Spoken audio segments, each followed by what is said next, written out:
Good evening and welcome to the January 16th, 2024 business meeting of your Ashland City Council. We will start with the land acknowledgement. We acknowledge and honor the Aboriginal people on whose ancestral homelands we work, the Ikaruksum Band of the Shasta Nation, as well as the diverse and vibrant Native communities who make their home here today. We honor the first stewards in the Rogue Valley and the lands we love and depend on, tribes with ancestral lands in and surrounding the geography of the Ashland watershed include the original, past, present, and future indigenous inhabitants of the Shasta, Tequilma, and Athabascan people. We also recognize and acknowledge the Shasta village of Quakaka, where the crow lights, that is now the Ashland City Plaza. Roll call, please, Dana. Councilor Hyatt? Here. Bloom? Here. Dale? Here. Mayor Graham? Here. Councilor Kaplan? Here. DeCane? Here. Hanson? Here. Please join me in the Pledge of Allegiance. I pledge allegiance to the flag of the United States of America and to the republic for which it stands, one nation, under God, indivisible, with liberty and justice for all.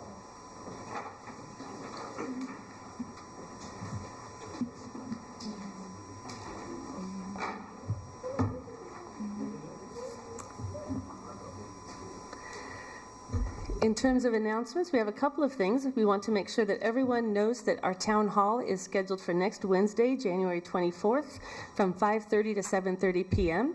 It will be in the Rogue River Room of the Stevenson Union at SOU, and there's more information on the city website. We also are starting a contest. So the Oregon Mayors Association has an annual If I Were Mayor contest, and we will be doing that this year with our students here in Ashland. So if you know any youth up to age 18, there's divisions for elementary, middle school, and high school. The deadline will be March 8th, and there will be some additional information coming out on the city's website about that. Just as an aside, I was at the conference last summer, and it's really amazing what young people come up with across the state. So I'm looking forward to seeing what the young people of Ashland would like to do and what they would like to have happen from this chair and the chairs that we all share. We also have the Martin Luther King proclamation. A proclamation for Martin Luther King Jr. Day 2024. Whereas yesterday we honored the Reverend Dr. Martin Luther King Jr., who dedicated his life to the values of social justice and opportunity for all. And whereas we remember his legacy as an American hero and tireless social activist who called upon our country to ensure equal justice under the law. And whereas the civil rights movement of the 1960s has profoundly impacted the course of American history and continues to shape the direction and debate of our society. Whereas Dr. King admonished us to love, not hate, to seek justice, not revenge, to confront the violence of others with courageous acceptance, not angry violence of our own. And whereas Dr. King encouraged Americans to come together, regardless of age, race, or creed, to strengthen their communities, to alleviate poverty, and to value the dignity and respect inherent in all people. And whereas the Congress and the President of the United States established by law in 1986 a national holiday to commemorate the anniversary of Dr. King's birth, now, therefore, I, Tanya Graham, Mayor of the City of Ashland, Oregon, on behalf of the City Council, do hereby acknowledge Martin Luther King Jr. Day and call upon the people of Ashland to reflect upon our individual attitudes and prejudices and to establish or renew our commitments to equal justice under the law and respect for our fellow human beings. In Ashland, we are better together. And I also would like to acknowledge Councilor DeCane for her good work in helping to organize the event yesterday. It was a packed crowd, as it always is at the Armory. It was a fantastic way to honor Dr. King and the work that he has done and that so many people continue to do. So thank you. Thank you. We now move forward to approval of minutes. Are there any corrections?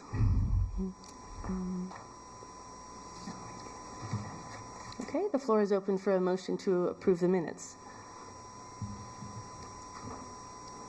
Councilor Bloom? Sure. Thank you, Mayor. I move approval of the December 18th, December 19th, November 21st, November 7th, March 6th, and February 21st minutes. Second. Roll call, please, Dana? Counselor Hyatt, Yes. Bloom, Yes. Kaplan, Yes. Duquesne, Yes. Dale, Yes. Hanson.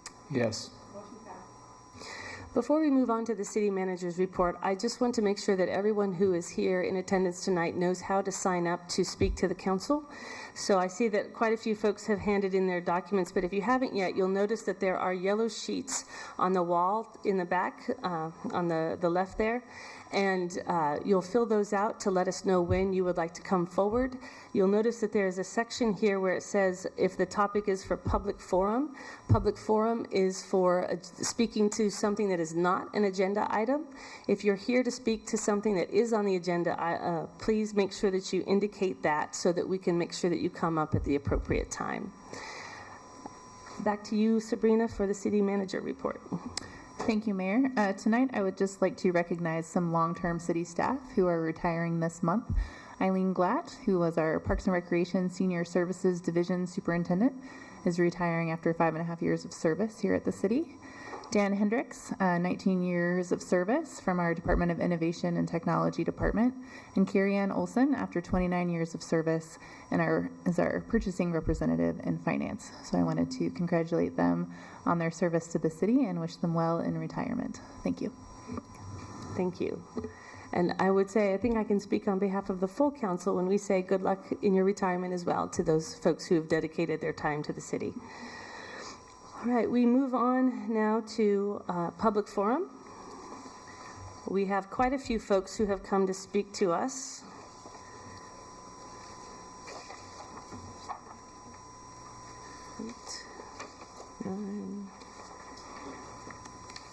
We have 10 people.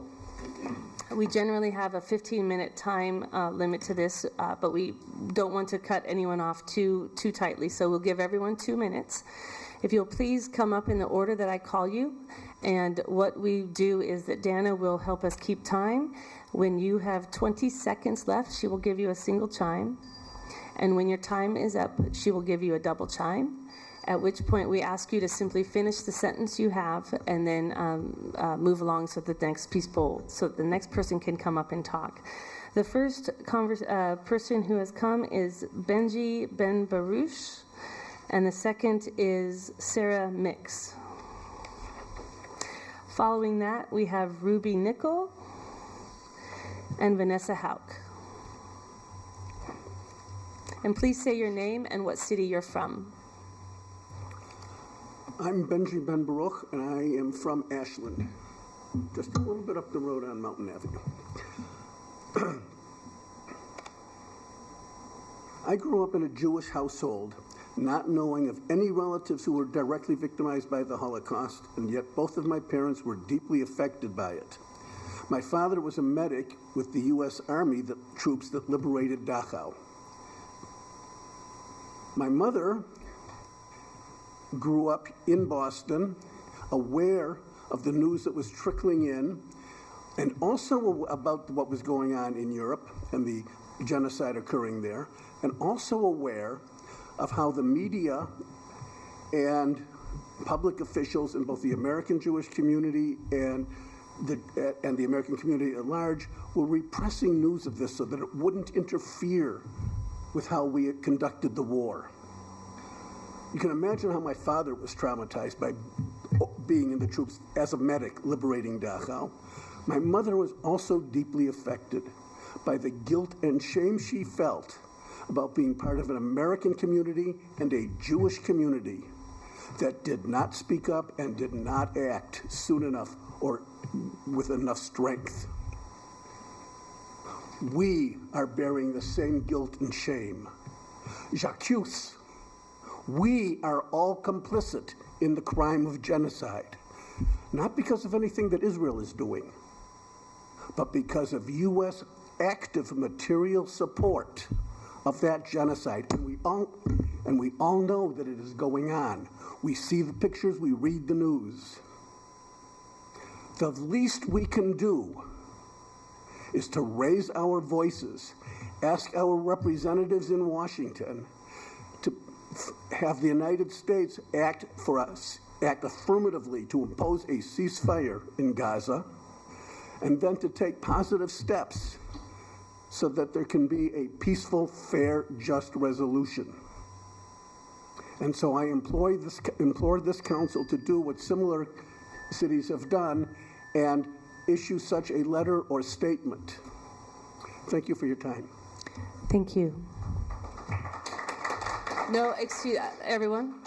I need to just remind the audience that there is no noise or cheering that goes on. I understand that some of the conversations that we will have are around topics that are deeply felt, but it's important that we maintain this as a formal public meeting.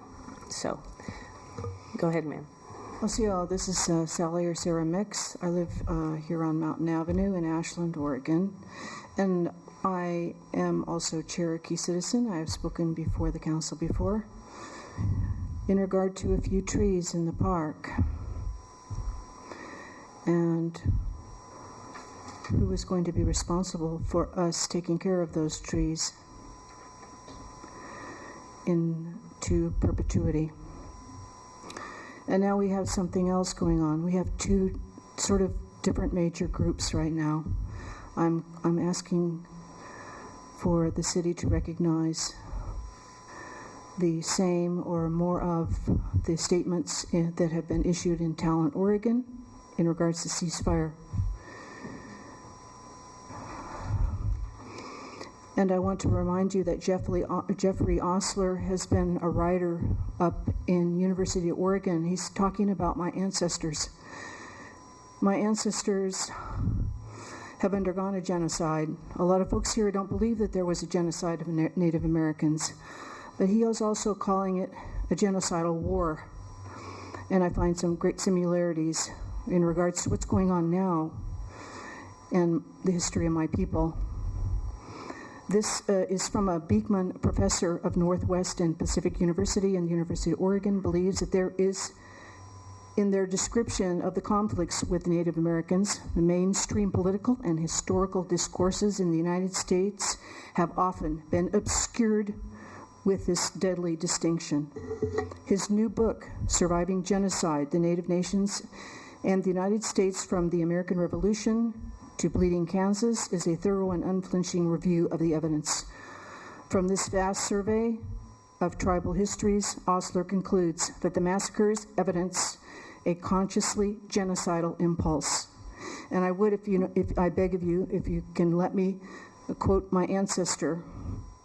My ancestor is from 1775, the Cherokee chief, dragging canoe, or Tsiyugunu Tsini. He said, "The whole Indian nations have melted away like snowballs in the sun before white man's advance. They leave scarcely a name of our people except those wrongly recorded by their destroyers, not being able to point out any further retreat for the miserable Tsalagi of the Cherokee. The extinction of the whole race will be proclaimed." And my ancestor was speaking in the opposition to a treaty that proposed the Cherokees sell off 20 million acres of our homeland. Ma'am. So that is why I find great similarities in what's going on now and the long time and the new nation of Israel. And I'm very concerned. I've been to Israel. I've been Thank you, ma'am. by myself there on my own. Thank you. Wado. Next we have Ruby Nickel and Vanessa Hauk, followed by Jason Hauk and Linda Adams.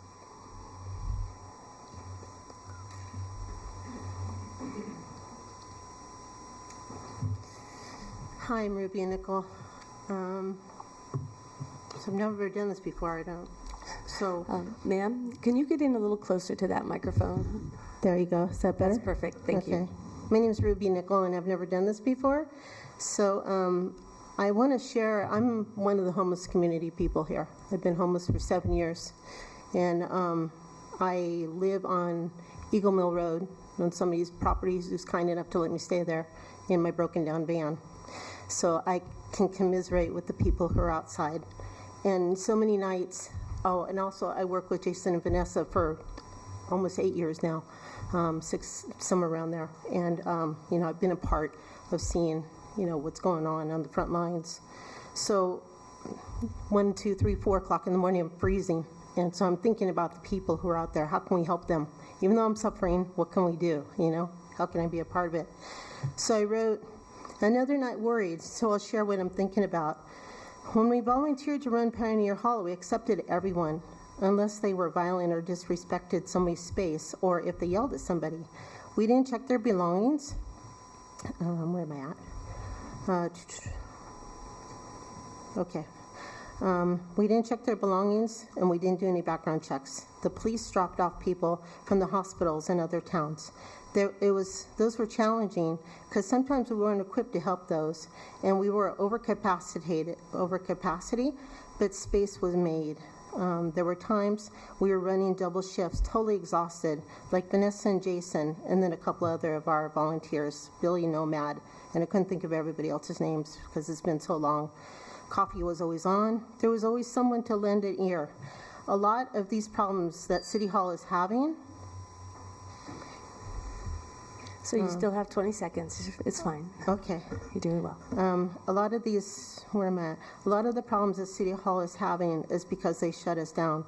Pioneer Hall has been a safe haven for countless people. We served breakfast and dinner, handed out clothing, and ate together. We were a community.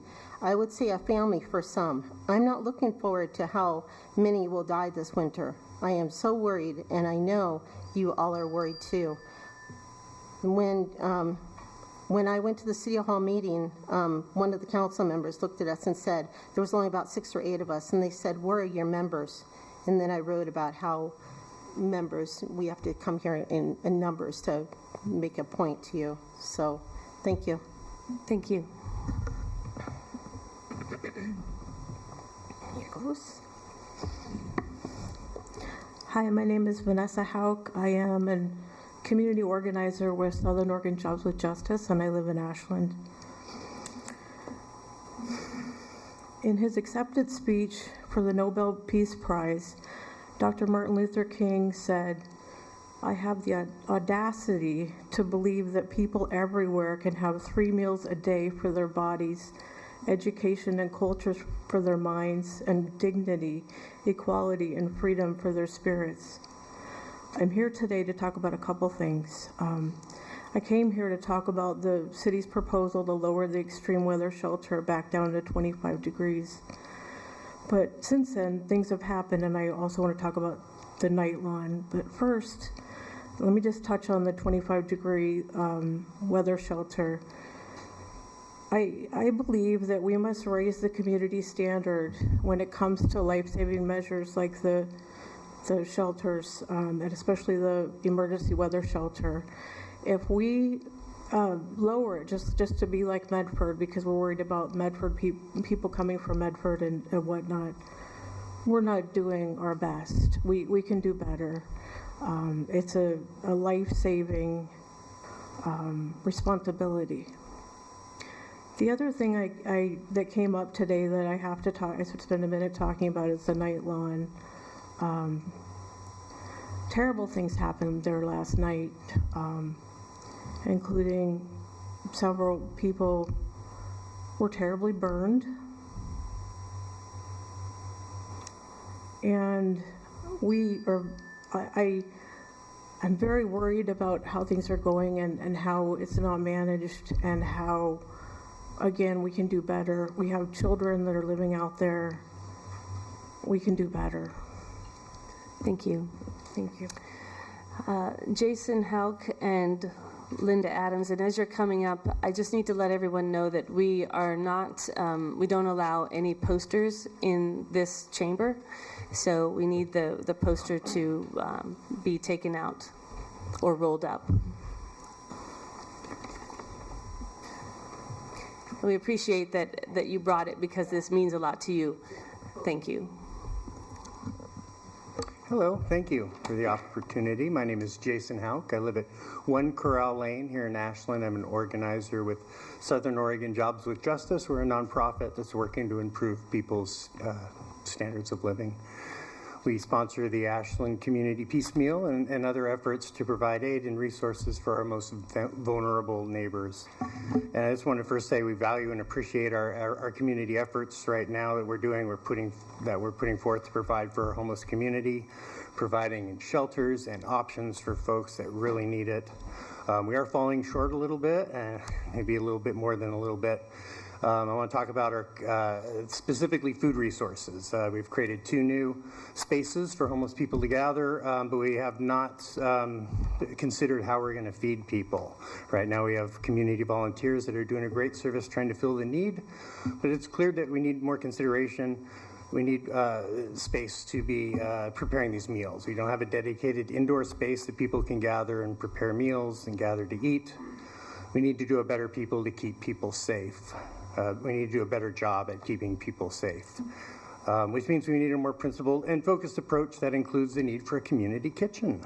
Too much food is going to waste. Too much food is being prepared without the benefits of a safe, secure, dedicated space. And if we're going to support community-sponsored shelters, we need to think about how we're going to feed them, and including laundry, showers. These can't be secondary considerations.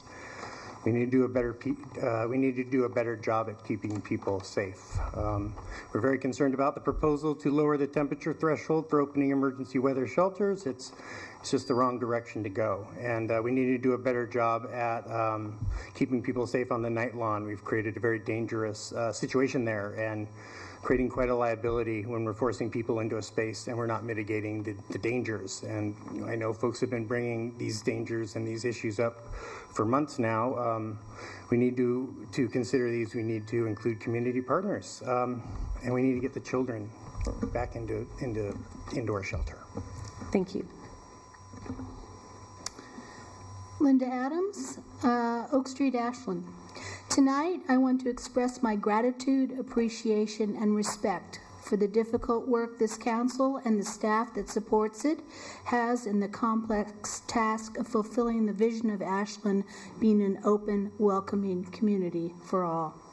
Tackling the issues that arise and developing policies that balance risk and reward in all of the decisions that you make with the myriad of viewpoints, data points, legalities, and emotional responses that present themselves must be overwhelming at times. The path you have set for our community this past year has already been responsible for a balanced budget, flexible enough to absorb new grants for wildfire suppression, develop a program to provide for child care cost relief, and provide street infrastructure that makes it safer for everyone.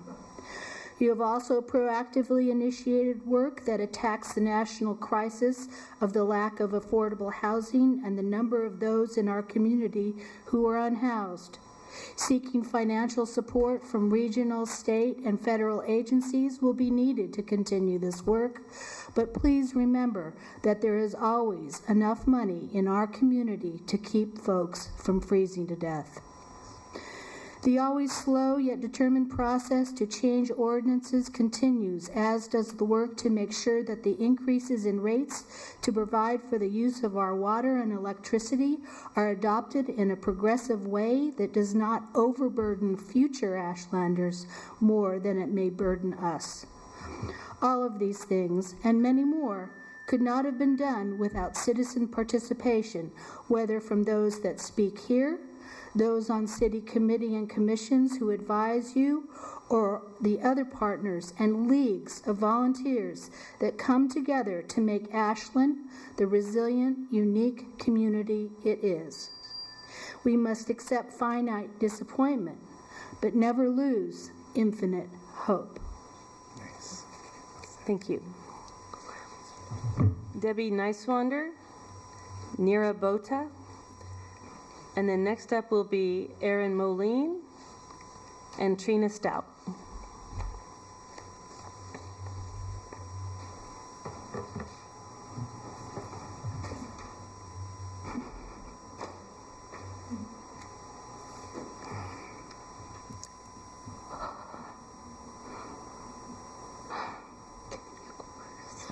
Nira, if you'd like to go ahead. Oh, okay. It's Neva. I don't write very well, I guess. Sorry. It's okay. Thank you for letting me speak. I'm here to speak about a request from all of you to consider a ceasefire, something written from the city of Ashland. Last Saturday, a large group of Ashland citizens met in the rain. If you were here on Saturday, I hope you remember that rain, to have a peaceful march and a peaceful support for people who are looking for a ceasefire. Jewish Voices for Peace were there. It was college students, retirees, people with young children. One of the things that I did with the loose group of people that is there is put together something for you all to see what your citizens are asking for. So in the rain, people filled these out and wrote notes to you. They were so wet that by the time I got home, I had to lay them on my dining room table and sort of fan them, hoping that they would not all wrinkle. So I wanted a way to present them to you rather than just give a pile that would go around the room. And so I made this.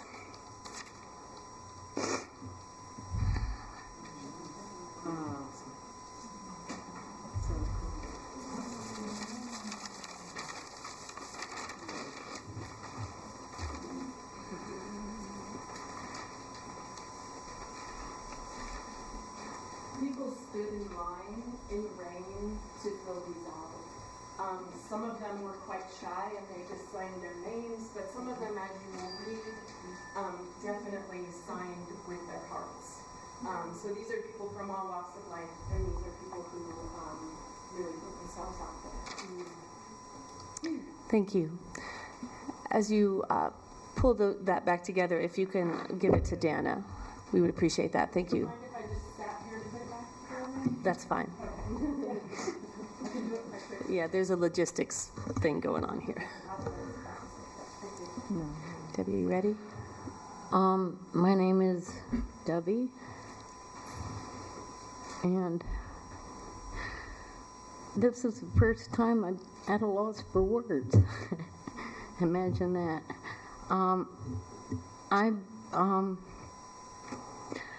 I've been trying to engage you for a long time. I've tried to express the instability and the crises on the night lawn. And it blows me away that it took something like last night to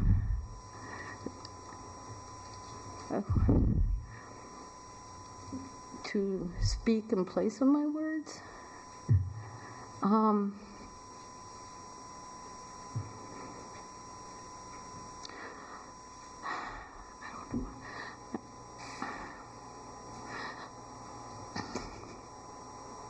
We got 3 people in ICU. We got a couple people in jail. We have no oversight. I've been saying all this for a long time. And, you know, it's cold out, and heater buddies, you know, they need warmth. And I just hope you take the 25 thing off the agenda February 6th. Because I don't even want to be here for that discussion. And my thoughts just, I'm not together tonight, my thoughts, I'm sorry. I'm just, thank you.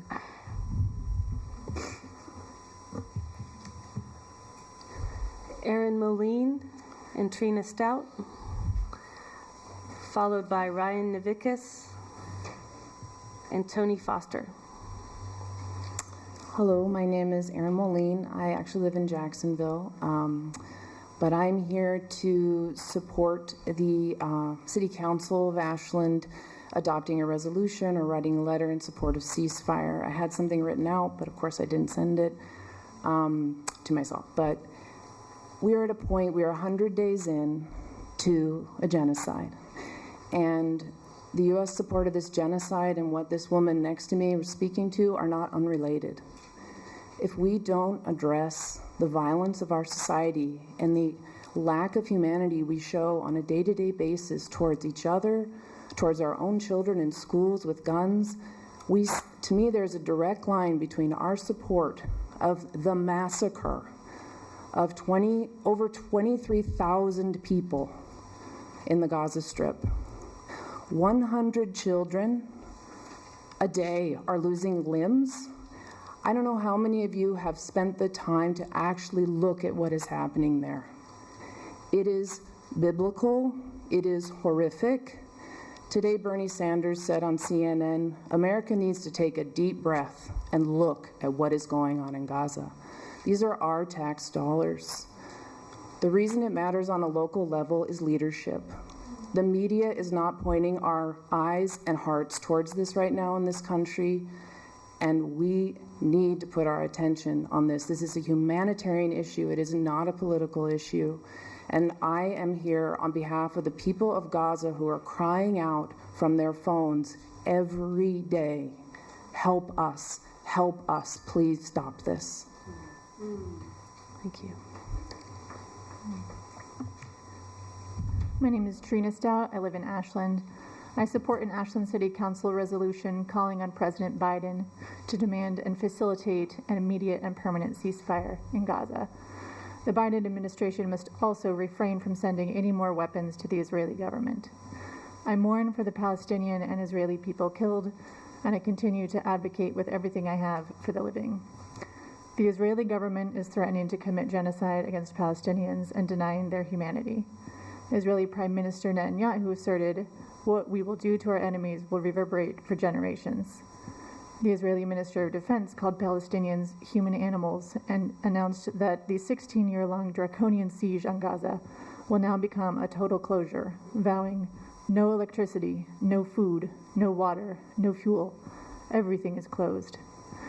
There are over 2 million Palestinians in Gaza, half of whom are children.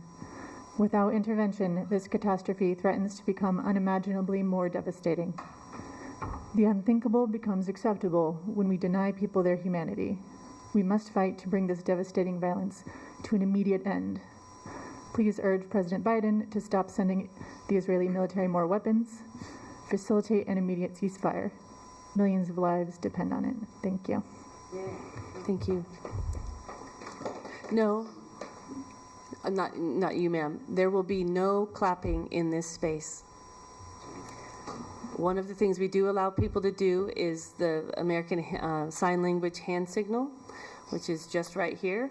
That is what is allowed here. Thank you. We move on now to Ryan Navikas and Tony Foster, followed by Jamie Powell.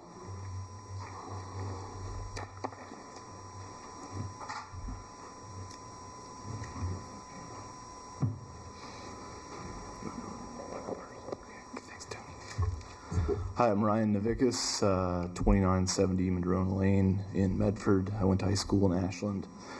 The people of Palestine, who are ethnically and religiously diverse, never gave consent to live under the rule of the Jewish state, a state which Jimmy Carter has called an apartheid state. 80% of the people in Gaza are refugees of forced population transfer by the Israeli regime. For 11 years before October 7th, the people of Gaza lived under a siege which deprived them of basic medical supplies such as cancer drugs and dialysis equipment. For 11 years, the brutal blockade caused vast suffering and death. Now, after 100 days of U.S. bombs falling on churches, shelters, mosques, and hospitals, 23,000 are dead and tens of thousands remain under the rubble. Now is not the time to blame Hamas. There's a genocide happening. The city council took action regarding the Russian military action in Ukraine, sponsoring a sister city in that country. We're asking the council to take a similar step when the victims are brown Christians and Muslims, and not blonde Ukrainians. I don't know if race is the reason for our indifference, or if it's just so hard to look at ourselves and what we're doing, and so easy to point fingers around the world and say, look what they're doing to those people over there. No, these are our bombs falling. So it's time to take a look at ourselves. We know our own history of ethnic cleansing here, and I think that I just wonder if that plays into our indifference, just our own history that we haven't reckoned with yet. Thank you. My name is Tony Foster, and I'm a community member. This is my written testimony and petition to the Ashland City Council and the world to demand an immediate and permanent ceasefire in Gaza. I've been paying close attention to the situation in Palestine daily through social media. It has been 102 days of constant bombardment of the Palestinian people, and this is like nothing else I've ever seen in my lifetime, thanks to the journalists on the ground who are risking their lives daily to report what is happening to them while being displaced and running for their lives from the constant use of internationally prohibited weapons by the IOF. A majority of the countries of the world want a ceasefire, and it is an embarrassment, a shame, and a grave moral and ethical failure on the part of the U.S., Israel, and other countries that support the actions of Israel in Palestine. This is genocide being funded by our tax dollars, and this goes against our will. This goes against our will as U.S. citizens. I do not consent to the genocidal actions of Israel and the IOF, nor do I consent to the billions of our tax dollars being used to fund this barbaric, illegal, and prohibited use of force against the Palestinians. Not only do the Palestinians have to live through generations of deep trauma from these genocidal criminal acts, but the rest of the world that is watching this happen are experiencing vicarious trauma from witnessing these crimes against humanity take place. I am vicariously traumatized by witnessing the violence being done to Palestinians by Israeli forces on social media. I am thankful for the journalists in Gaza that are reporting and showing us the truth of what's going on in Gaza, unlike the major media outlets that are not showing us the whole truth. The constant bombardment and ground invasion in Palestine needs to cease immediately. I believe an immediate and permanent ceasefire will end this brewing escalation happening currently between the world powers involved in this conflict, and if it continues, I believe it will ultimately destroy the mental well-being of the majority of humanity all over the world. Since October 7th, I have seen the death toll of children in Gaza reach over 10,000. This is unacceptable by any standards of human conduct, and this is absolutely inhumane behavior that has no place in our world. As of today, the death toll in Gaza is over 24,000 in 102 days. Well over 100 journalists in Gaza have been targeted and killed by Israeli forces since this started. This is unacceptable and needs to stop immediately. We as Americans should be doing everything in our power to stop this. This goes against the values and principles that we claim to have as Americans, and it shows the level of barbarism that we did not believe could happen in these current times, far exceeding past wars in just a short span of time. The rapidity and force of destruction on a population of mostly innocent civilians and children is absolutely disgusting. And we should all be ashamed that this is happening. Palestinian lives matter. Mr. Foster, thank you. Thank you. Next, we have Jamie Powell and Jean Robbins.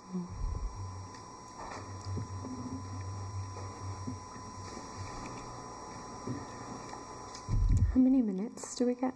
Two. Okay. My name is Jamie Powell, and I live at 145 Van Ness Avenue in Ashland. And I want to thank you for the opportunity to be able to speak tonight. I also see the connection between our attitudes towards our unhoused brothers and sisters and the indifference that most of America is showing, at least most of the leadership in our country is showing towards Palestine and the genocide that's happening there. We are on the unceded land of the Shasta, Tacoma, Lagawa peoples since time immemorial, and the disconnection of our people towards the people in Ashland towards that reality shows up in the lack of repair and the culture that we have here. The city of Ashland wants to declare itself a city of peace, but until we are a city of repair, having a culture of repair and regeneration, we won't be able to be a city of peace until we take care of the folks in our community with the least. We'll never be able to have the cohesion to be able to make the changes that we want our future generations to live in. So I'm asking the City Council to consider having stronger methods for a culture of repair and regeneration in our community, and stronger efforts to rehumanize. 25 degrees, no one in this room wants to be outside when it's 25 degrees, let alone 32 or more. And we have the resources in this community to be able to accommodate the humans that are in our care. So thank you for listening. Thank you. My name is Gene Robbins. I've lived in Ashland for many, many years, and I'm here to talk in support of the ceasefire. There are two issues here. One is the humanitarian. Everyone's already talked about the 23,000 people killed and all that. The UN Secretary General said that we know that what Hamas did is terrorism, but it didn't happen in a vacuum. So quite briefly, the vacuum, the context he's talking about, which doesn't excuse terrorism, but which can explain the motivation for it, is more than 75 years of ethnic cleansing, more than 56 years of brutal occupation, and more than a decade of a blockade of Gaza, creating what's been called the world's largest open-air prison. And of course, as has been said before, many of the folks living in Gaza are refugees from the 48 Nakba, where Israel illegally prevented them from returning to their homes. Now, that's the humanitarian crisis, and of course, 70% of those people who were killed were women and children, innocent, and that means 14,000 women and children were killed during this onslaught. And we know that violence is not going to give Israel security. The only thing that will give Israel security is, like the bumper sticker says, if you want peace, work for justice. The other issue is that we are funding this, so that makes it especially important and incumbent upon all of us to do our best to put a stop to this, because it's our money that is funding this slaughter. Thank you. Thank you. We move on now to the consent agenda. Councilors, would anyone care to remove any items? Councilor Dale. I'd just like to pull all of them, please, just for a brief comment. That's okay. No. Is that okay? Yeah. We can. We'll just need to take them one by one. Yep. Okay. We'll start with number one. Nothing. I just wanted to just take this moment to publicly thank the individuals as part of the Strawberry Lane Meadows and the Falling Acorn Estates for their contribution and their dedication to the values of parks and open space for the City of Ashland, and also for the Ashland Parks Foundation for their donations in betterment of the values of Ashland as well. So I just wanted to publicly thank and not breeze by that as part of a routine consent agenda. And also, thirdly, to welcome Favor to the Social Equity and Racial Justice Committee.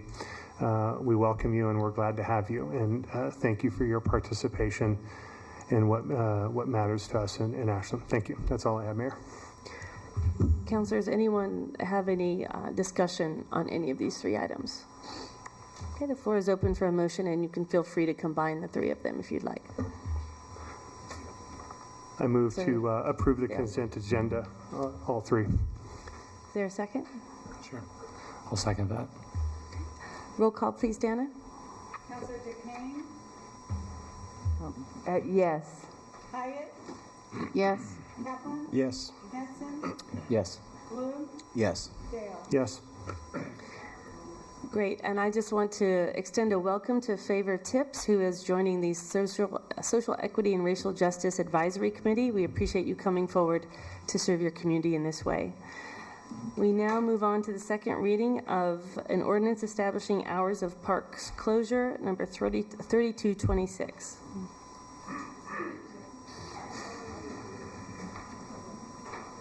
Welcome, Leslie. Hi, thank you very much, Mayor, City Councilors. My name is Leslie Eldridge. I'm the Interim Parks and Recreation Director, here to present the second reading of a proposed ordinance to establish park hours for all city parks, trails, and open space lands. The park's hours being proposed are from midnight to 5 a.m., as you can see on the slide, and I'm happy to elaborate more. Of course, this is the second, or it's actually third time that this has come to City Council, so I'll leave it at that. Are there any questions for Leslie? Councillor Hyatt. I'm prepared to make a motion. Okay, the floor is open. I move approval of the second reading and advance for enactment an ordinance titled Ordinance 3226, an ordinance establishing hours of park closure. Second. I'll second that. Councillor Hyatt. Just a thank you to the team and to the commission for their work as we have gone back and forth on this. It's appreciated. And thank you for the collaboration and the suggestions. Councillor Hanson. Likewise, Leslie. Thank you very much, and to the commissioners as well, following through on this, and look forward to getting it on the book soon. Other discussion or question or comments? Roll call, please, Dana. Councillor Hanson? Yes. Dale? Yes. Kaplan? Yes. DeCain? Yes. Hyatt? Yes. Bloom? Yes. Motion passed. Okay, we have the unfinished business section, the interim city manager contract, and we will be, I think Carmel will be helping us with that. Is that correct?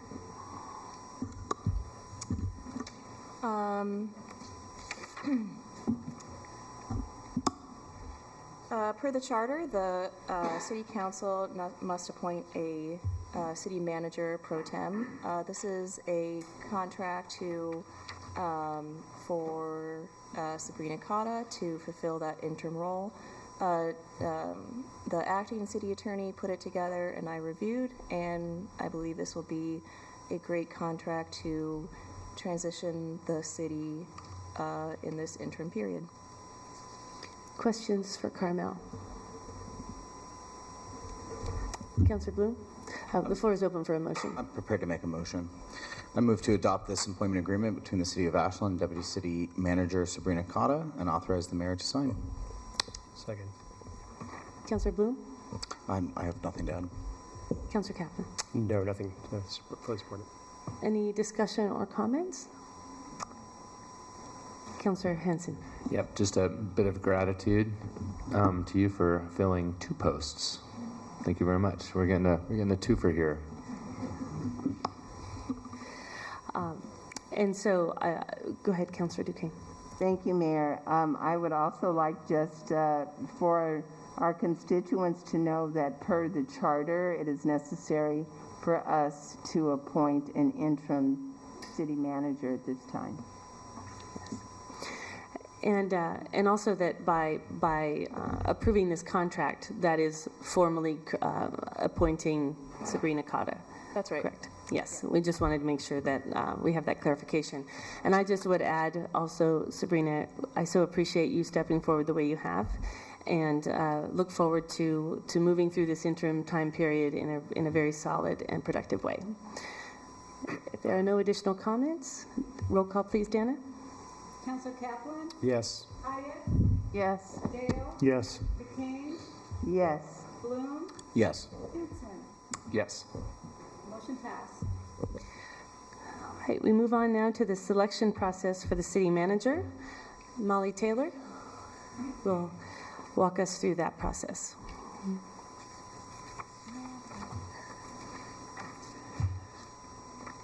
Molly Taylor, HR Director. As you know, we have a vacancy with the city manager position after January 31st.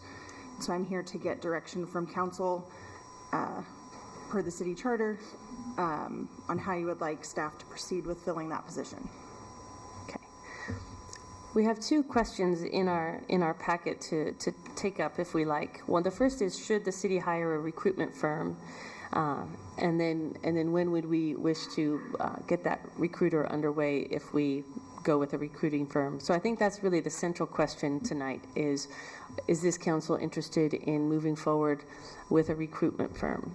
And so let's, do you have any questions for Molly in terms of that element. Councillor Dale. Thank you. Molly, if you wouldn't mind, if you could just, for the benefit of everyone, just take us through maybe some of the analysis of both of those questions, if you might. Of the pros and cons and what we should be considering and so forth. Oh, okay. I think, hiring a recruitment firm is going to give you national coverage. We can look at different recruiting firms. We can get a sampling of, 3 to 6, and see what we like. We can look at that and choose. I think they're going to have a better reach for what we're looking for. We also have the capacity within HR to do it, but I think it's going to limit the scope of what we're looking for. Councillor Bloom? I don't have a question. I have a comment, so I can wait. Any additional questions? Councillor Duquesne. Thank you, Mayor. And thank you for your explanation too, Molly. I appreciate that. My suggestion to council and a question that I have is rather than a recruiting firm, a consultant, how much would that cost, ballpark? It runs, I think that was in here, 20 to 50,000, which is in our budget. And to me, it's a more value for us to go with something that's free, that's there at our disposal, RV COG. And I would like to probably ask how would that work, and if this council would consider, instead of that type of consulting firm that would cost X amount of dollars, why can't we use something that's readily available and that has been used and has been successful for other municipalities? So, and I do have to get clarification on this. I have heard that RV COG is used when an entity does not have an HR department. And I believe when we did use them in the past, when we did not have an HR department, there was still a fee, so it was not free. What was that fee? Do you remember, Mom? I do not know what that cost was, but I can get that for you. Because I just know of their success stories. And so I feel that that would be, rather than for us to put out X amount of dollars, I would like to put them in the mix and see what they can bring to council because they've been successful before. And if you could let us know the cost, I'd appreciate that. Councillor Hanson? Thank you, Mayor. Since my tenure here, we've used Jensen Strategies successfully. And I'm curious, do you recall other recruiting firms? And I'm wondering, and you said we might have a broader national reach. So my question really is in the past, the other recruiting firms that we've utilized, have those been national or have those been Oregon-based? And just a couple examples, if you don't mind. GMP is one. Prothman, I believe. Wendy Brown, to name a few. All right. Great. Thank you. Councillor Bloom? Is it appropriate to make comments at this point? Still questions. Okay. Councillor Kaplan? Yeah, thanks, Molly. I'm intrigued by this option of asking RV COG also to put in a proposal. If we were to go out to other firms, does RV COG normally submit proposals for that sort of thing? Do they participate in? I have not seen one in my short tenure as in HR, but we can reach out to them if that's the direction that is given to staff. We can reach out to them and see if they are interested in doing that. To participating in a proposal with others as well. Yep. Right, yeah. Councillor Hyatt? Thank you, Mayor. Molly, thank you. Two-part question. First, in looking at the environment and how we want to do our outreach, is it advisable to look nationally? Is it advisable to look regionally, considering what the goals may be, and considering what it often takes to have that level of skill recruited into an area. So that's part one. And then along with it would it be appropriate from an HR perspective to consider that question in the context of soliciting the proposals from a variety of recruitment firms, including the COG, to understand their point of view on that as well? Because clearly it's one thing to do a search, it's one thing to bring someone in, but I cannot speak for my colleagues, but I would hazard a guess that who comes to be here with us, we want to stay with us for a time. Mm-hmm. I have heard that there are a lot of city manager positions open in the region, okay, which could potentially limit our selection. And support a more national search. Mm-hmm. Got it. Mm-hmm. Okay, that's very helpful. Yeah. So Molly, if the council were to go down the path of looking for a recruitment firm, would that would be an RFP process? Yes. Yes. Okay. Yeah. And council, in front of us tonight are sort of two questions. One is around this first one really is about deciding if we want to go outside of our HR department as has been advised, and if so, what is that very next step? And it seems that there's interest in finding out more specifics about what RVCOG offers, and we don't have that this evening. And so I'm wondering if what we need to do is ask for more complete information about the package they offer and its costs, so that we can compare those two. But it sounds to me, I haven't heard any elements yet, any questions more specifically around keeping it in-house. But I just put that out there as maybe a pathway. Councilor Bloom. Thank you, Mayor. Yeah, personally, I'm not interested in really taking up either of these questions right now. I think that it would be more appropriate to wait, considering that it's a big election year. 5 people up here might not be here anymore, and I think that it's fair to the people of Ashland and to anybody coming into the role that this is something that should be decided by a future council. So I would be interested in tabling this to a future date, but of course that's up to everybody else. And maybe we can go around and see kind of where people are at with different councilors. So just we can popcorn. It's an open conversation. And of course, we can still ask questions of staff. So thoughts? Sure, popcorn. Councilor Hanson. The first popcorn.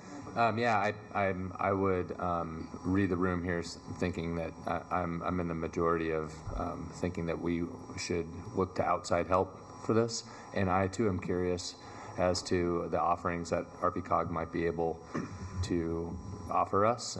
And if it's a good fit, I would be interested in going that route. But based on this information, I believe, yeah, we're looking at a national search, and an outside strategist is going to be able to serve us better. So, for what it's worth. Can I go? Thank you. Councilor Okay. DeCane? Thank you, Mayor. I am wanting to move forward with this. I believe coming back with information from RVCOG, including that, is important also. And then I had a question here regarding HR also has an internal resource, so we're not going to go HR internal resource. And in the process, how hands-on would HR be with locating the new consultant? Would it be that if it's RVCOG or whomever it is, you bring it to council, council makes a decision, we move forward? And I ask that because I don't feel as if HR should be very hands-on hiring your boss, that type of scenario. It wouldn't be that hands-on. We would help facilitate interview schedules and, give information to you as far as how we are in the process. But essentially, it would be kind of like the city attorney process, where the consultants would be here and they would be facilitating The conversation with council. Okay. Councillor Dale. Thank you, Mayor. In summary, I guess I would say that my feeling right now is best summed up by saying not enough information yet. I'm interested in RVCOG. I'm interested in what they would have to say. I'm not interested in having this done internally, just because Human Resources Department is tasked with many other things, and I'm interested in a national search. I'm interested in casting a wide net and seeing what's out there for the best of Ashland. And I also believe that, unlike a lot of things on our plate, that time is not of the essence with this one for many of the reasons stated here. So I would be interested in hearing more options before moving forward with a specific motion to move forward with hiring an outside firm, although I'm that's the direction I want to move in, but not enough information yet. Thank you. Yeah, I think I'm in the same place as Councillor Dale. I don't think time is of the essence on this, but I'm also firmly convinced that we don't want to do this in-house. So I think it is a matter of picking the best outside recruitment firm or the RVCOG if they compete with and are the winning proposal. Then I could imagine going with RVCOG. But I think it does need to be a national search, and I'd like to hear, what are those options? What sorts of path and proposals would they bring forth? Councillor Hyatt. Thank you, Mayor. Reflecting back, what I'm hearing is national search. We do want to go external. We do not want an internal search. I agree with all of that, along with my colleagues. I am curious, again, a next step similar to Councillor Dale, because for me, I think having a professional firm identified could also help us with that timing question. They are the resource. So I think making a decision on timing right now would absolutely be premature.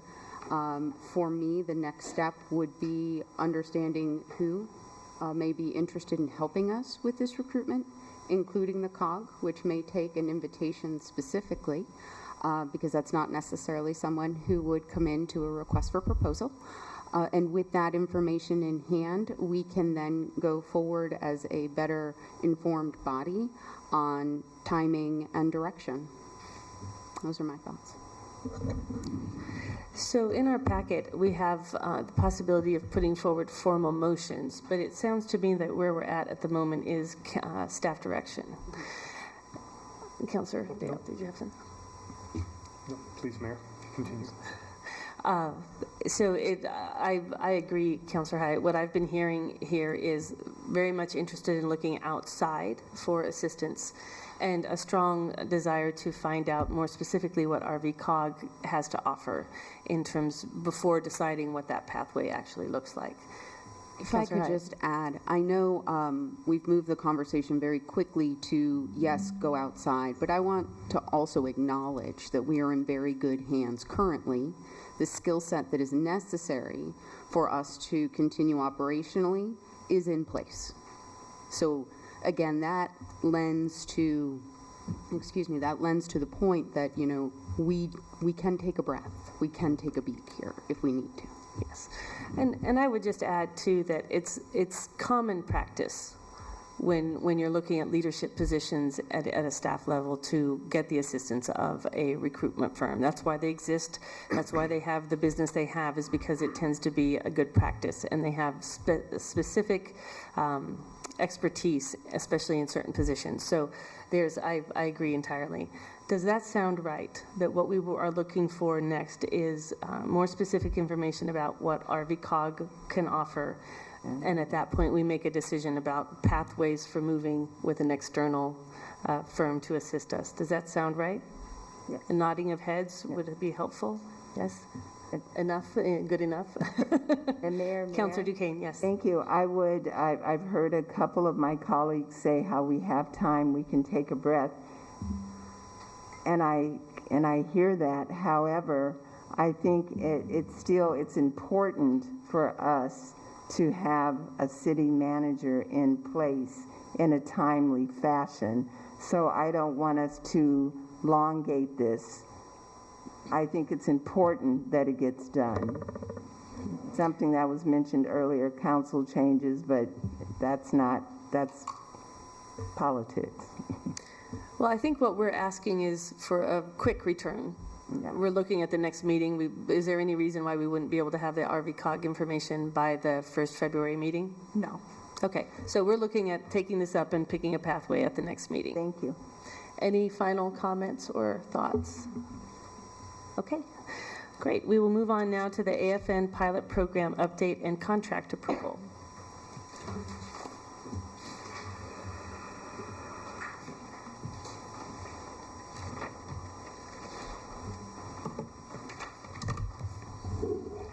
Hi, Jason. Hi, Chad. Good evening. My name is Jason Wagner, Director of Innovation and Technology. And I'm Chad Sabatka, Operations Manager for the Ashland Fiber Network. So tonight we're excited to bring to you our Next Gen Fiber pilot project update and also approval of a contract for hardware and services. This is an exciting time for AFN, and I'm excited. So with that, I'll turn it over to Chad, and we'll get right into our PowerPoint.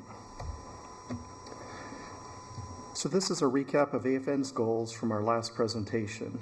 The pilot project will help achieve these goals and represents a significant improvement over our legacy cable system in both speed and reliability. Our primary goal for the fiber pilot project is to deploy fiber to up to 1,000 homes in Ashland over 2 years. We will offer gigabit speeds on both the download and upload, also known as symmetrical gigabits. AFN staff have been busy since our last presentation preparing for the pilot project. Field staff attended a 4-day intensive hands-on training seminar specifically tailored to PON network fiber splicing. We have also designed the network for the first 2 neighborhoods where we will pass about 500 homes. For these first 2 neighborhoods, we will bring in an outside company to build out the fiber network. AFN field techs will be responsible for connecting the homes to the newly expanded fiber network and for all fiber splicing. We also purchased additional tools such as a new OTDR, or optical time domain reflectometer, that is compatible with PON networks.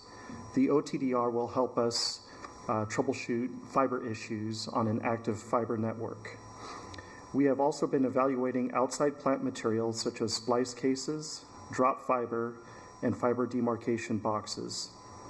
Finally, we have evaluated 2 different companies who provide hardware and management services. This map shows our areas of focus for deploying the new services. Granite Street, which is highlighted in dark green, and SOU in yellow will be the first 2 deployment areas. Quiet Village in blue will be the 3rd area, followed by Clay Street in red. We are deploying low-cost symmetrical gigabit service throughout the downtown corridor, which is in pink. The new Beach Creek subdivision in brown is our first all-fiber neighborhood. In the downtown corridor, we are deploying a technology called G.HN. We run fiber to the block and provide symmetrical gigabit service using the existing coax cable. This allows us to deploy new technology without drilling holes through historic buildings. The deployment time of G.HN is much shorter compared with GPON. The G.HN technology is best used in dense multi-dwelling units. We will also be deploying additional outdoor wireless access points that will provide free internet. The Calix outdoor APs are less than half as much as our previous vendor. This map of downtown shows our fiber coverage. We currently provide affordable symmetrical gigabit service to the orange, blue, and pink areas. The areas shaded in red have fiber, but we have not deployed G.HN yet. The 4 pilot project locations were selected because of their proximity to our existing fiber network, and they were adjacent to other fiber projects. The SOU neighborhood is adjacent to an easily accessible splice case as well as another G-Pond fiber project, which is the Midtown Lofts. For the Granite Street neighborhood, AFN has already ran 20% of the fiber through other city projects with the Parks Department and Public Works. AFN billed these departments $8,500 for fiber and other equipment. This slide shows the first two neighborhoods in more detail.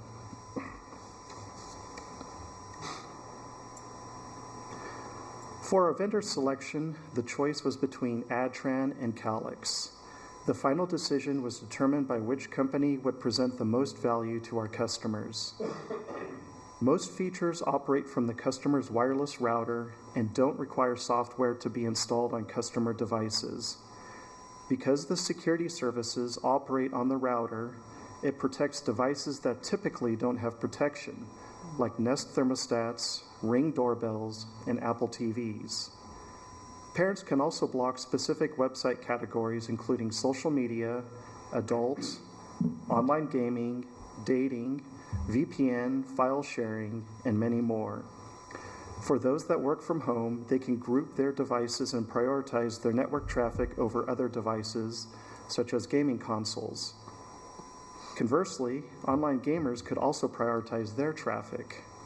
With a push of a button from our AFN mobile app, parents can block internet access to groups of devices or set internet access based on a schedule. Calix is also partnered with Bark for online anti-bullying and Arlo, which provides security cameras. We will also utilize Calix's marketing program, which provides easy-to-use templates for direct mailers, online advertising, and more. So who is Calix? Calix is a publicly traded global leader in fiber to the premises.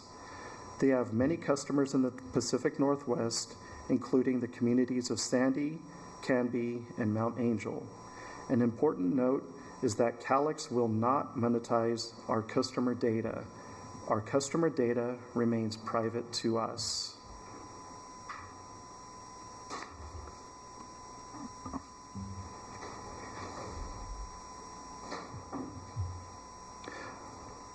Most of the pilot project funds will be spent on customer equipment, which includes wireless routers. These routers will be fully managed, which means we will be able to remotely troubleshoot problems. We can remotely reset wireless passwords, set up a guest network, or troubleshoot why their Roku was buffering the night before. For those customers who don't want wireless in their home, we can also disable the wireless portion of their router.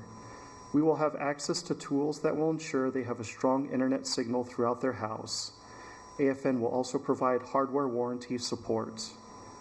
Customers will have complete privacy with their data.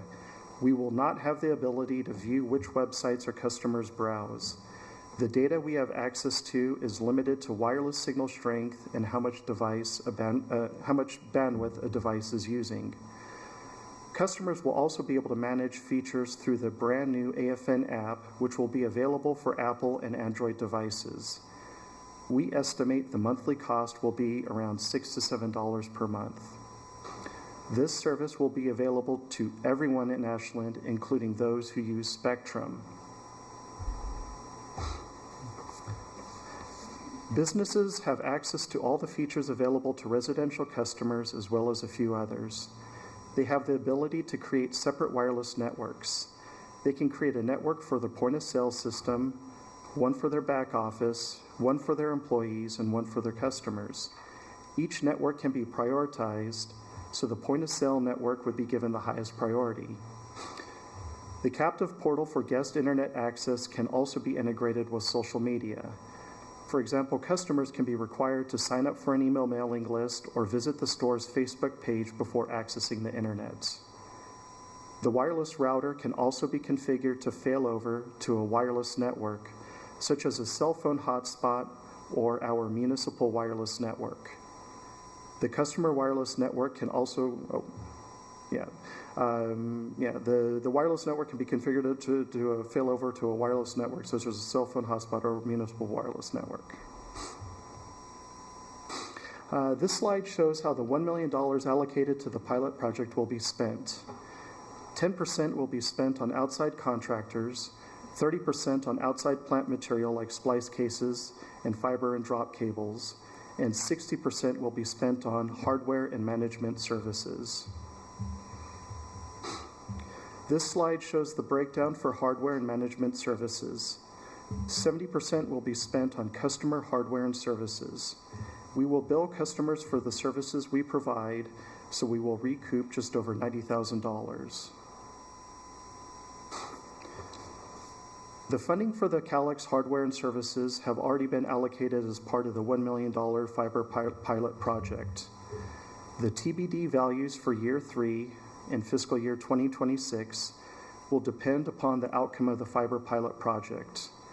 AFN will either continue deploying fiber to additional neighborhoods, or we will pause to evaluate the results of the pilot project. The values listed for year 3 under customer services and setup fees will be paid for by AFN customers who utilize the wireless router management services.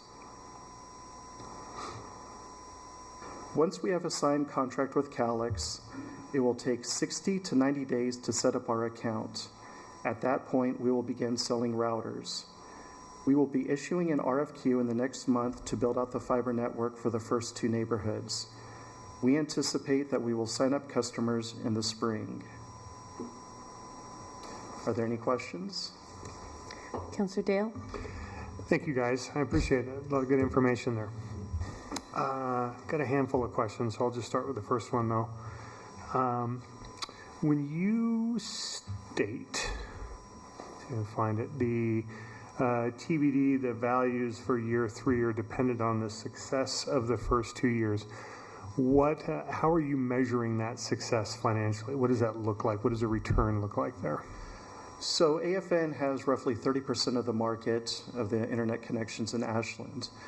Success for us would be to increase our market share between 40 to 50%.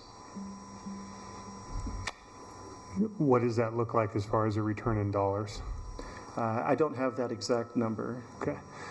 Is part of the... Quick follow-up, I'm sorry.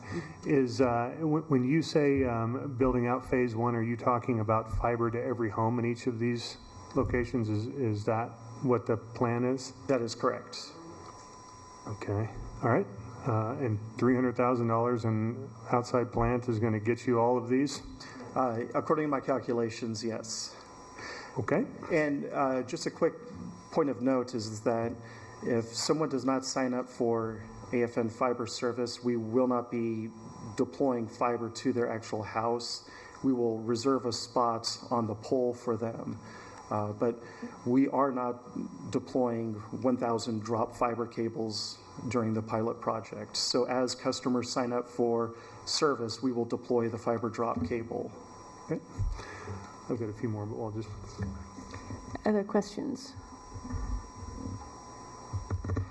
Go ahead, Councillor Dale. Okay, I'll keep going if you don't mind. Thank you. Have you guys looked into the broadband, the BEAD program with the Biden administration that offers the $42.4 billion worth of funding for projects like this?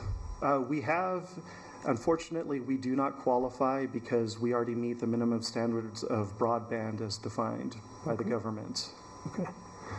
And then the last question I would have is you said in conjunction with other projects, why, relative to Granite Street starting out, why Granite Street as opposed to tying this into economic development, the south end of Ashland, businesses and so forth? Is there any way to rearrange those phases? Potentially. We're also really focusing on providing symmetrical gigabit throughout the downtown corridor. That's been our focus. So we will also be looking at like the Hersey Street Business Park. So although the first 4 neighborhoods are residential neighborhoods, we are not ignoring the business community, and we are looking to expand to as many business parks as we possibly can. Okay. Councillor Kaplan? Yeah, thanks. I want to follow up on some of the questions from Councillor Dale, particularly this notion that it's 100% of the houses in these pilot areas, but it won't be connected to 100% of the houses if they don't sign up, if the households don't sign up for AFN. The cost that you've laid out assumes some greater uptake than currently 30%. I don't know whether it's 30% in those neighborhoods. That you said that's an overall figure. Let's just assume for the purpose of this question that it's 30% in those neighborhoods as well. Are your costs based on a 30% of laying fiber to 30% of the houses in each one of those neighborhoods? Or are you assuming something higher than that for those neighborhoods to have some success in getting more customers? Yes, our estimates for budgeting, we estimated the take rate a little bit more liberal, so 50 to 60%. 56. And then if there is that success of that take rates, then there's also more revenue coming in as well into the system. That is correct. And that's part of what you're counting on in order to fund year 3.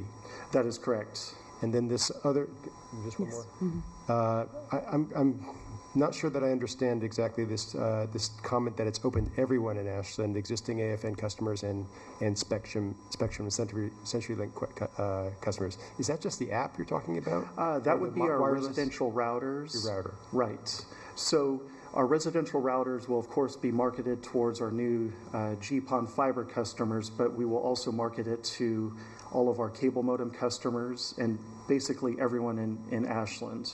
So if I could interject, just like you would be able to go to Best Buy and buy whatever router you would want, or Amazon, you can get that router from us, regardless of the provider. And then what I would get if I'm a Spectrum customer, and what I would get is a router that, what do I get as a Spectrum customer by getting a router from AFN? You would get all of the security protection that this router provides. So just because, for example, if someone were a Spectrum customer, they would still get all the security services, the content management, the parental controls. The Spectrum customer would have the same experience with their router as an AFN customer would. And it's a one-time fee? It's you said $8 a month. We're looking at, $5, $6, $7, somewhere in that neighborhood. A month? Correct. And then even if they retain their Spectrum account, we would get some revenue on that as well from the router. That is correct. And it's covering more than our costs, I'm assuming. Yes. Okay. Thanks. Councillor Bloom. Thank you, Mayor. Yeah, I'm just kind of going back to this location question. Is one of the reasons why Granite Street was chosen in Phase 1 is do they have a higher number of AFN subscribers and therefore more likely of an early return? No, they don't have, there isn't a higher take rate along Granite Street. Really, the driving factor was when we ran fiber for the Japanese garden and also for the water department, we looked to the future and we deployed the fiber as if we were going to deploy GPON. And so we ran 20% of the fiber already in that neighborhood. I see. No, I thank you for that. I mean, that provides a little bit more context, and I appreciate that. However, I would like to see, South Ashland kind of business corridor be included in that. Mm-hmm. It's really important. And when we talk about growth in the city, it's going to be happening on that end of town. And right. So just throwing it out there, something to consider. But thank you. Mm-hmm. Councillor Duquesne. Thank you, Mayor, and thank you to my colleagues for bringing up the South Ashland. I think that's very important. It's my understanding when I heard you, I think that these areas were selected because of proximity, right? Mm-hmm. So this being successful, hopefully it will be, and looking at the third year, you mentioned earlier that you would address the south side of town. However, what's your time frame? What would that look like? Because you already deployed all of this because of the Japanese garden and things like that. It seems in looking into the future, and it seems like, unfortunately, the south side of Ashland is not typically looked at futuristically, and that's where our growth is. So can you tell me what that might look like if you can do that in the third year, or? Sure. So we already have a pretty decent fiber presence along Mistletoe Road, which I consider South Ashland. And Ashland Street, we have one of our main fiber trunks going along there. So, for example, the new police substation that's going in the Rite Aid shopping center, we will be providing fiber to there, as well as the ORA, the converted hotels. So, and we have a fiber presence along Croson Road, and so I guess when council mentions the south side of Ashland, I guess we can discuss, specifically which business area, and I can formulate a plan as to when I think that we will be able to reach those areas. And part two, really quick. So, and thank you for your answer for that. And then I just wanted to be clear that the 2 years, the money's already been allocated, correct? That is correct. Okay, thank you. Councillor Hanson. Thanks, Mayor. Thank you two very much. I'm curious what your marketing and outreach efforts are going to be to the neighborhoods that will have access to this. So we spoke with Chattanooga, Tennessee, who built their own fiber network. They were one of the first communities. I remember the case study from your presentations, right? And so they really mentioned grassroots was really what drove customers to them. So sponsoring local events, yard signs, door hangers. And so part of this pilot project is also going to be to see what sticks most with our potential customers. So we will be doing door hangers and yard signs and direct mailers. Great. The other portion is just directly contacting them through utility billing when they come to Ashland. They sign up for services, water, sewer, and internet. And also Calix has this wonderful tool where they have already built video templates for us, and all we do is we upload our logo and our message, and we have a 30-second commercial spot or a 60-second commercial spot that we can put on YouTube. All right, good luck. Thank you. Councillor Dale. Thank you, Mayor. So I thank you both, by the way. I know firsthand with our conversations that you guys really know your stuff and you're very passionate about this, and for that I thank you. I have no doubt too, as I was following along, of course, with the technology, and it's cool. It's got the bells and whistles, and it's forward thinking, and it's exactly the kind of thing we'd want to give from a service delivery standpoint. I am a little concerned. Unlike other enterprise funds in the city, like water or wastewater, where customers don't have a choice. There is a choice when it comes to internet access, and that's something, and it's also in a highly commoditized environment too, right? So I want to make sure that while we'll need the hardware, that before, I guess I'm a little hesitant before I vote for $600,000 in equipment, is that we've done the fiscal feasibility just to make sure that we know what our, at least a ballpark, what our return would be in real dollars.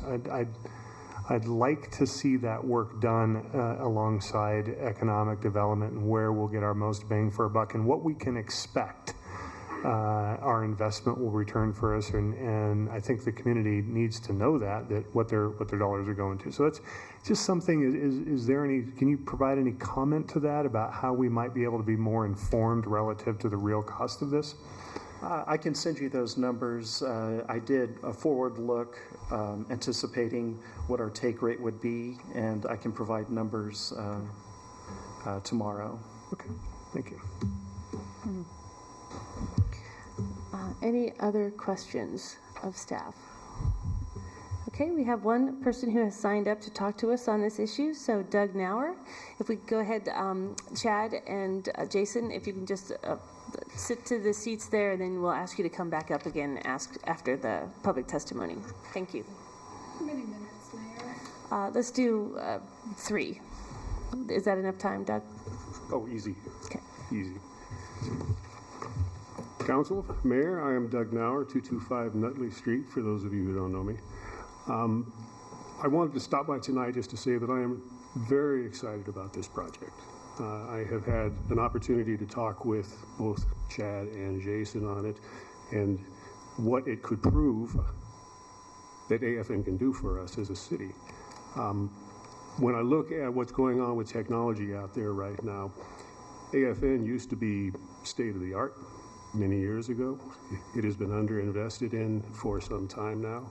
We have an opportunity to actually bring it up to a level that we are providing service within this city that becomes a selling point for bringing tech to Ashland, for bringing work from home to Ashland, to actually start to grow some of the, as I've joked about it, the cohort of individuals in Ashland that will help trend the demographics back toward the younger side rather than towards my side.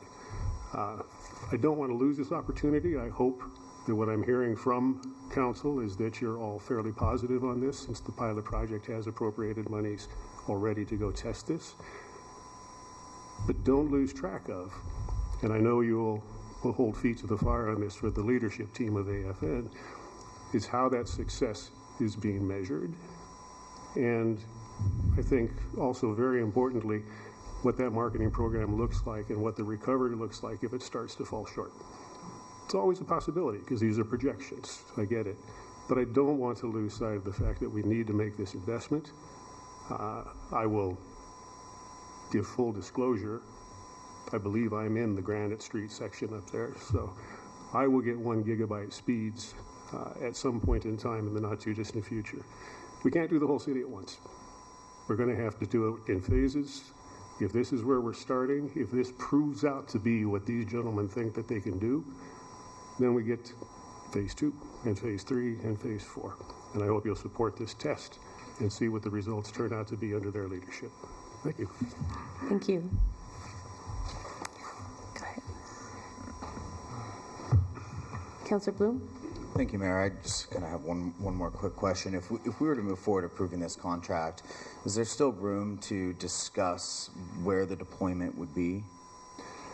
It would need to be done quickly, but approving the Calix contract is crucial to the timing of this project because Calix is going to take 60 to 90 days to begin procurement of equipment. Yeah, thank you. I mean, I think it's important, and I will be supporting this moving forward because I do, just as was spoken, I think it's really critical to our future economic development, bringing in younger families, diversifying our economy. But I wonder, there's like the SOU section doesn't really include a lot of campus, and what kind of relationship could be made to help kind of bridge some of the cost gap there by working with SOU. I look at, speaking of full disclosure, I live in the Ashlander apartments. A lot of students live there, and that's kind of left out.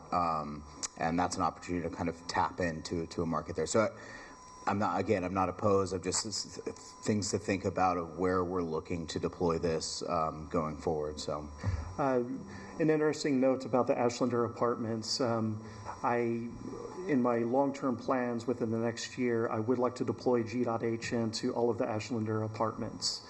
So we would use the existing coax network infrastructure of the Ashlander apartments to deliver gigabit speed. That's exciting. Please don't anybody take that as me trying to get him up here. Councilor Hanson. Oh, go ahead, Jason. If I could ask a question of council to clarify, I've heard talk of South Ashland. If we're talking about, or if council's talking about commercial, residential, or both, if I could get clarification on that. On the South Ashland side? Yeah. Go ahead. Yeah, so I have my thoughts. I like what you did, the kind of Clay Street, Tolman area there. I think that's really good residential coverage. So if we're talking about just in terms of a pilot program, I would say a little bit more commercial. So kind of the Albertsons Shopping Center, Shopping Cart Shopping Center, Market of Choice, that area. And I would probably include, you mentioned Aura, but there's some businesses kind of back in there that I think are really important, kind of light industrial that would be useful and a good kind of recruiting tool for us going forward in the future. So. Councilor Hanson. Thanks, Mayor. I stated this during the presentation for the pilot, which I approved back then, and I just want to state, for the benefit of the public, that our business, we inherited a building that has spectrum to the building, so we continue that. It had the fastest speeds at the time. However, we want to use a local provider, and we will pay a premium as a business. Spectrum was down the last 24 hours, and my employees had to go to coffee shops and back home to their AFM connections to work. So I thought that was very timely to have this come before us. And just a reminder that we are not the only business in Ashland that will pay a premium to have higher speeds. So we're looking forward to the success of this program for a lot of different reasons. But again, good luck. Councilor Duquesne. Thank you, Mayor. Just to kind of follow up with Councilor Bloom, is I would just most likely, when you look at the Ashland corridor and then behind where Aura is on Washington Street and those businesses there's businesses on Tolman Creek also. So as I look at it and we talk about development, that is the area to develop it. So to leave it undone, I think would be a misstep as we talk about our growth and our economic development. So that is important. Councilor Dale. Thank you. Yeah, I'm going to triple down on that as far as the commercial side of things, because residential is wonderful, and I love the digital equity and inclusion and what we're trying to do from that standpoint. But we just have to bash that against the cheapest internet of my kiddos, which they are not listening to this council meeting right now, is Netflix and chilling and paying utility bill versus businesses that are actually generating revenue, that need high bandwidth, that are doing things like video rent. We have the theater arts, we have visual arts in this town, and whatever we need to do. So while I'm cautiously supporting this because I love the vision, I really do. And I get the hardware, I get the supply chain, I get the lead time for that. What I want to see as part of this, I would like, is to continue that real financial study. We're doing a little things out of order here, but that plus, as Councilor Bloom had said, and Councilor Duquesne and all of council said, we really need to kind of massage, I think, the phases to really support where the best bang for our buck is in phase one, so that phase 3 is self-evident. Successful, yeah. Councilor Hyatt. Thank you, Mayor. Thank you, Jason. Thank you, Chad. My question is coming down to what we're being asked here to truly approve. I see that it is a 3-year contract with Calyx, valued at $600K for the first 2 years, and then the third year, which is not appropriated, $75 to $350. So are we being requested to approve a contract that is 3 years at $950? Are we being asked to approve a 2-year contract at $600 with a 1-year extension? What exactly are we being asked to motion here this evening? This will be a 3-year contract with Calyx, and the third year will be for the services rendered for the management of the wireless routers for the residential and business customers. So will you be coming back to council for an approval of those monies, or how are we looking to approve a full $950 here tonight? So the third year funds will be paid for by the services rendered for the residential customers. We don't need to purchase additional equipment for year 3. Okay. So the $600,000 is for the equipment purchase and the contract with Calyx, right. But it's technically a 3-year. That is correct. Okay. But the funding that this council needs to provide does not include that $350 in the third year. Correct. Okay. Very good. Thank you. Any last questions of staff? Okay, the floor is open for a motion. Councilor Hansen. Thanks. I'd like to make a motion that we approve this 3-year contract with Calyx for approximately $600,000. Second. Councilor Hansen. Thank you. I have nothing else to add other than I believe that AFN was a great idea in its inception and its first deployment, and this, we call it AFN 2.0, is as Doug underlined, it's great economic development for so many different reasons for our community. So, thank you. Thanks, Mayor. Yeah, quite literally second that, and I trust that you'll take our feedback and continue to work with it. But I think this is really exciting for the future of Ashland. So thank you for thinking of this and bringing it forward. I have a question for Sabrina, or potentially Carmel, and that is the contract language says specifically $600,000 over 3 years, but the motion says approximately $600,000. Should we pin that more specifically?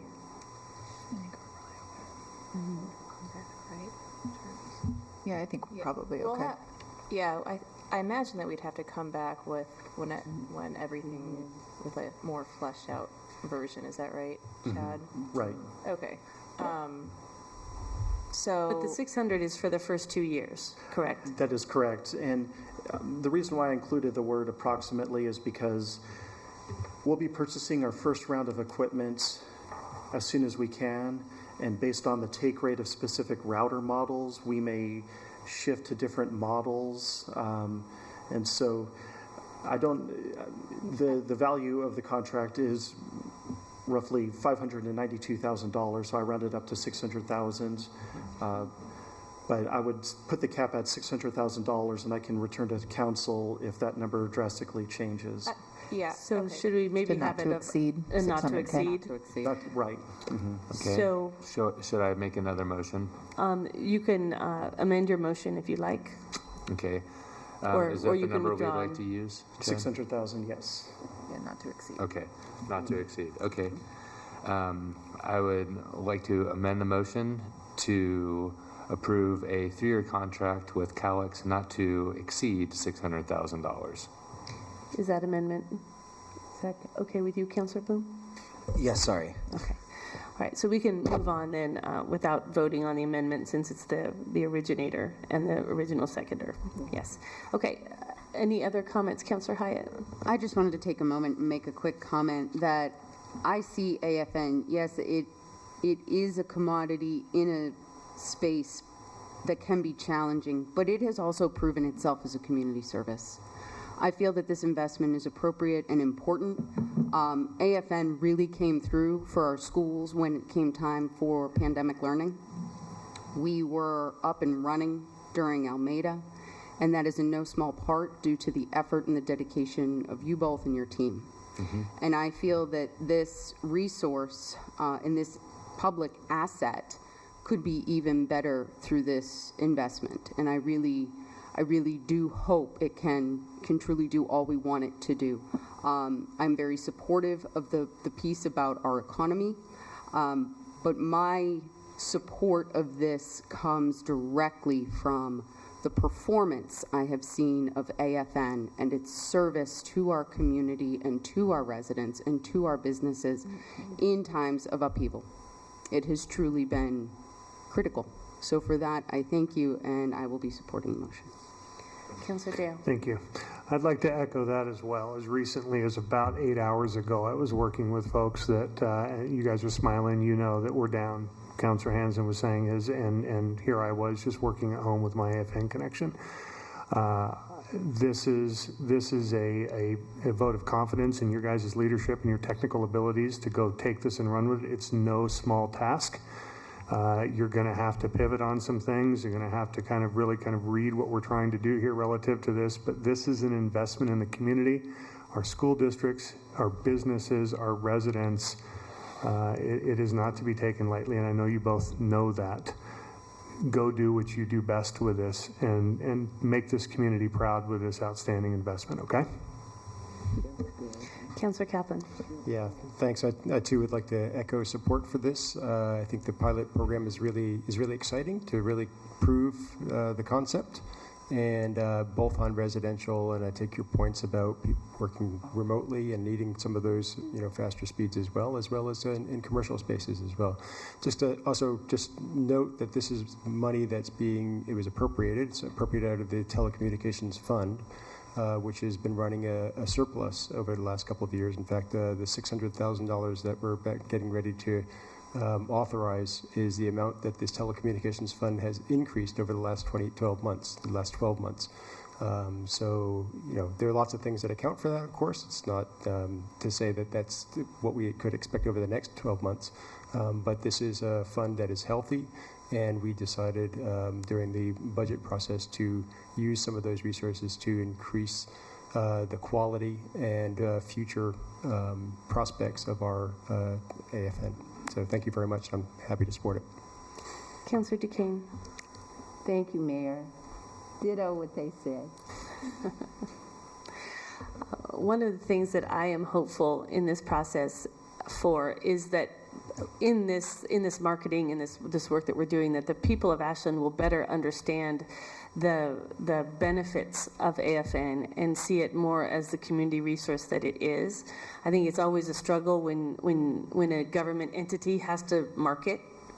It's not really what is natural and comes instinctively to us. And so my hope is that in this upgrade, in this pilot process, we can really start to see some of that market share shift and have people really understand that this is a fundamental infrastructure in our community, and we do better with it by doing it together. So if there are any other comments, okay, roll call please, Dana. Yes. Yes. Yes. Yes. Yes. Thank you. Let's go ahead and take a short. What's that? I didn't get to vote. You did get to vote. I did not get to vote. My apologies, Councilor Hyatt. Yes. And that No is a perfect worries. segue into what's coming next. Thank you both so much for your hard work and your presentation. This is exciting. We will go ahead and take a short break. Let's, councilors, please be back in your seats at 7:55 by that clock.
Okay, we are reconvening and taking up new business, the chair of the city council election. So the way that we will handle this is we'll take nominations from the floor. Once we have a full slate, then we will do a balloting. Do we have documents for that or papers? Okay, great. Councilor Kaplan? Yes, thanks, Mayor. I would like to nominate Paula Hyatt as chair of the council for 2024. Second. Second. We have a second? Okay. And Councilor Hyatt, do you agree to the nomination? As always, I'm humbled. I take this very seriously. For me, it's what's best for the group and what the group wants. I am happy to serve. Okay. Are there any other nominations? Okay, so how do we do? Pulled out this paper. No other nominations. You could probably just vote.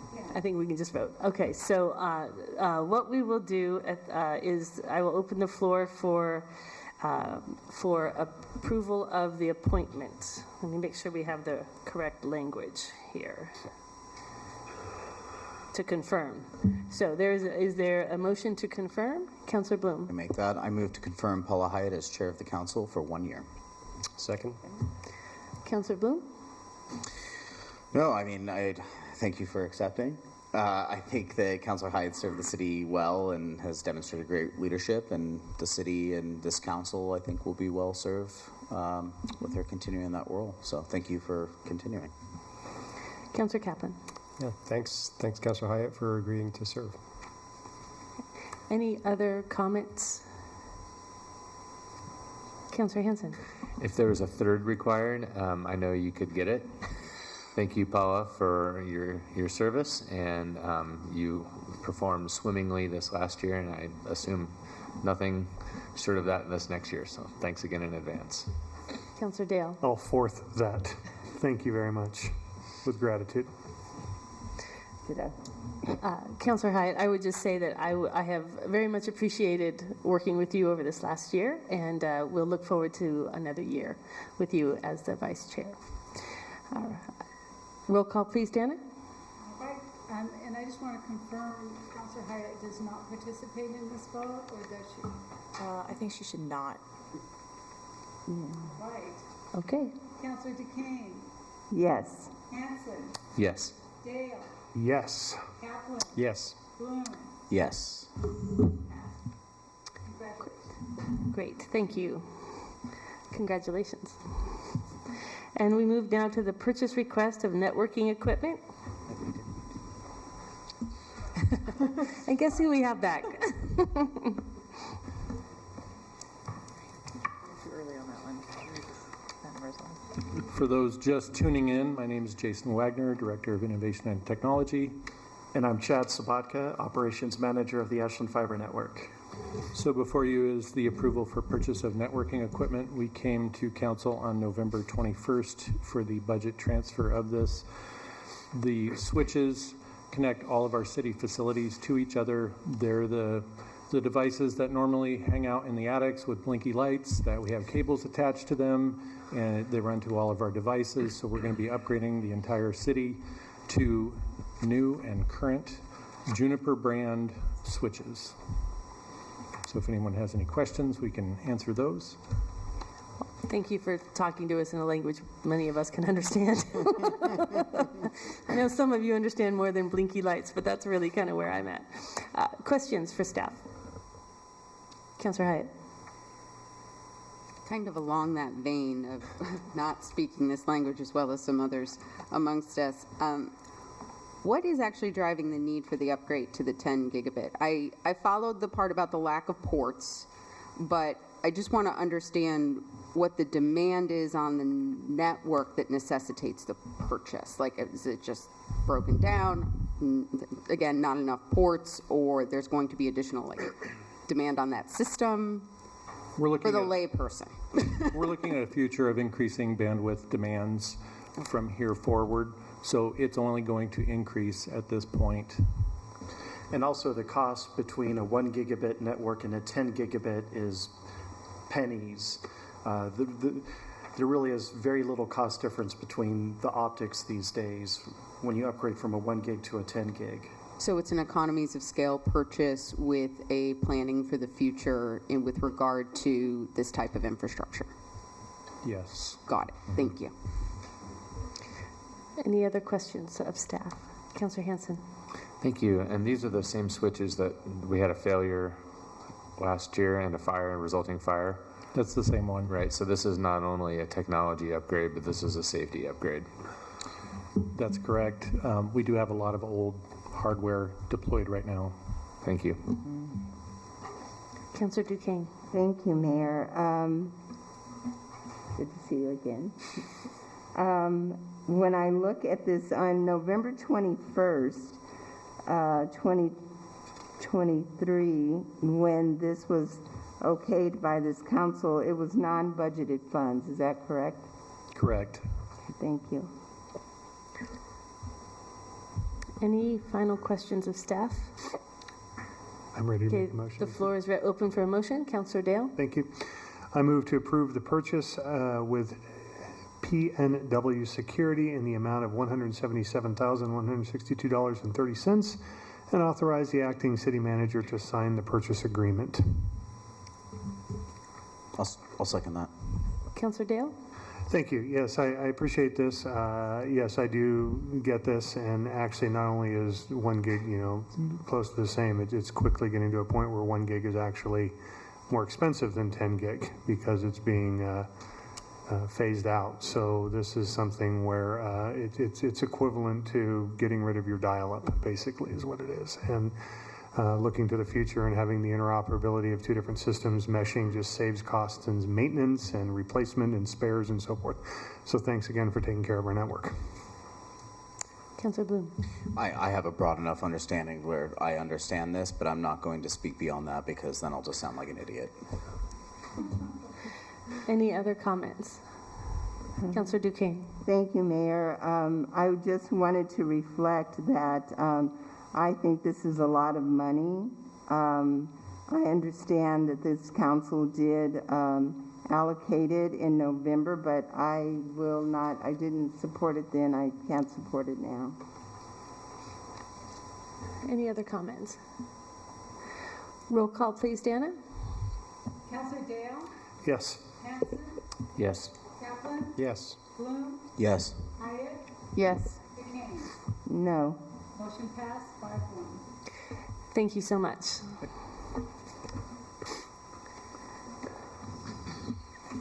We are now at ordinances, resolutions, and contracts. Up first is the resolution addressing the ballot language for city recorder and sergeant at arms. Good evening, Council.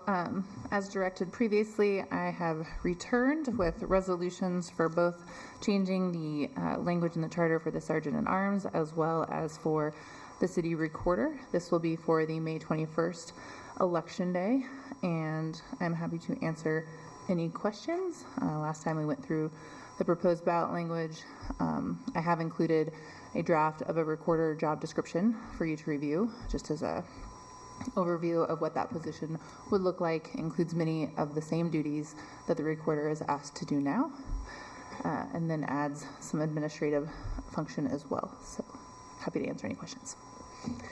Just one first question, and that is, what is our deadline for filing with the county?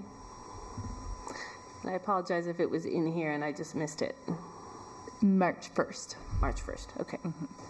Councillor Kaplan. Yeah, thanks, Mayor. Sabrina, thank you for providing the draft job description. It was quite useful for describing exactly what the duties of the city recorder are that require more specialized knowledge and expertise. It brings me to the explanatory statement that's drafted here. There's quite a bit of space for the explanatory statement, but it's fairly terse on what it describes. As the job description of the city recorder. So I wonder if it would be possible to borrow some of the text from the job description and just beef that up a little bit.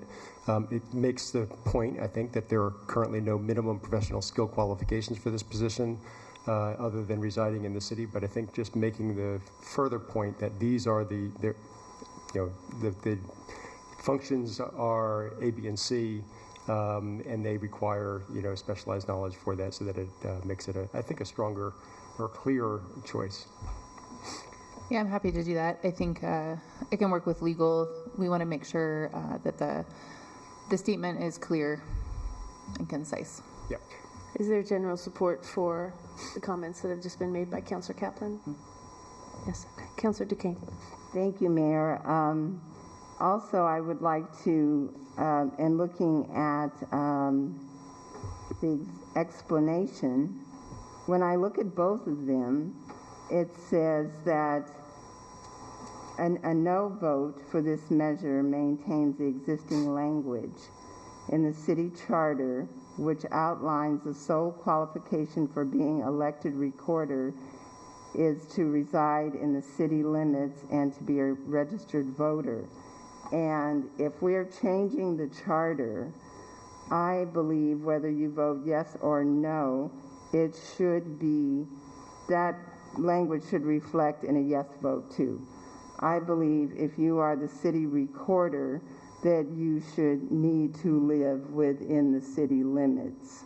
Under summary, it says that that's it, that's all. If you vote for no, if you vote for yes, it goes on to have the explanation about the appointed person would have knowledge, skills, and the ability for this position. I believe if it's an elected person, the voters will elect the person they deem to have the appropriate skills, knowledge, and ability for this position. I think that the no vote is just, that's it, just so that you live in the city limits. I think it's important to live in the city limits, whether it's a yes vote or a no vote. And I would like to see that incorporated in there. And I believe that if it is a no vote, the explanation goes on and on for the yes vote, that how this person will be appointed and have this knowledge. A no vote kind of just nothing. And I would like to see language in there that the voters will elect the appropriate person with the knowledge and the skills and the ability for the position. Question?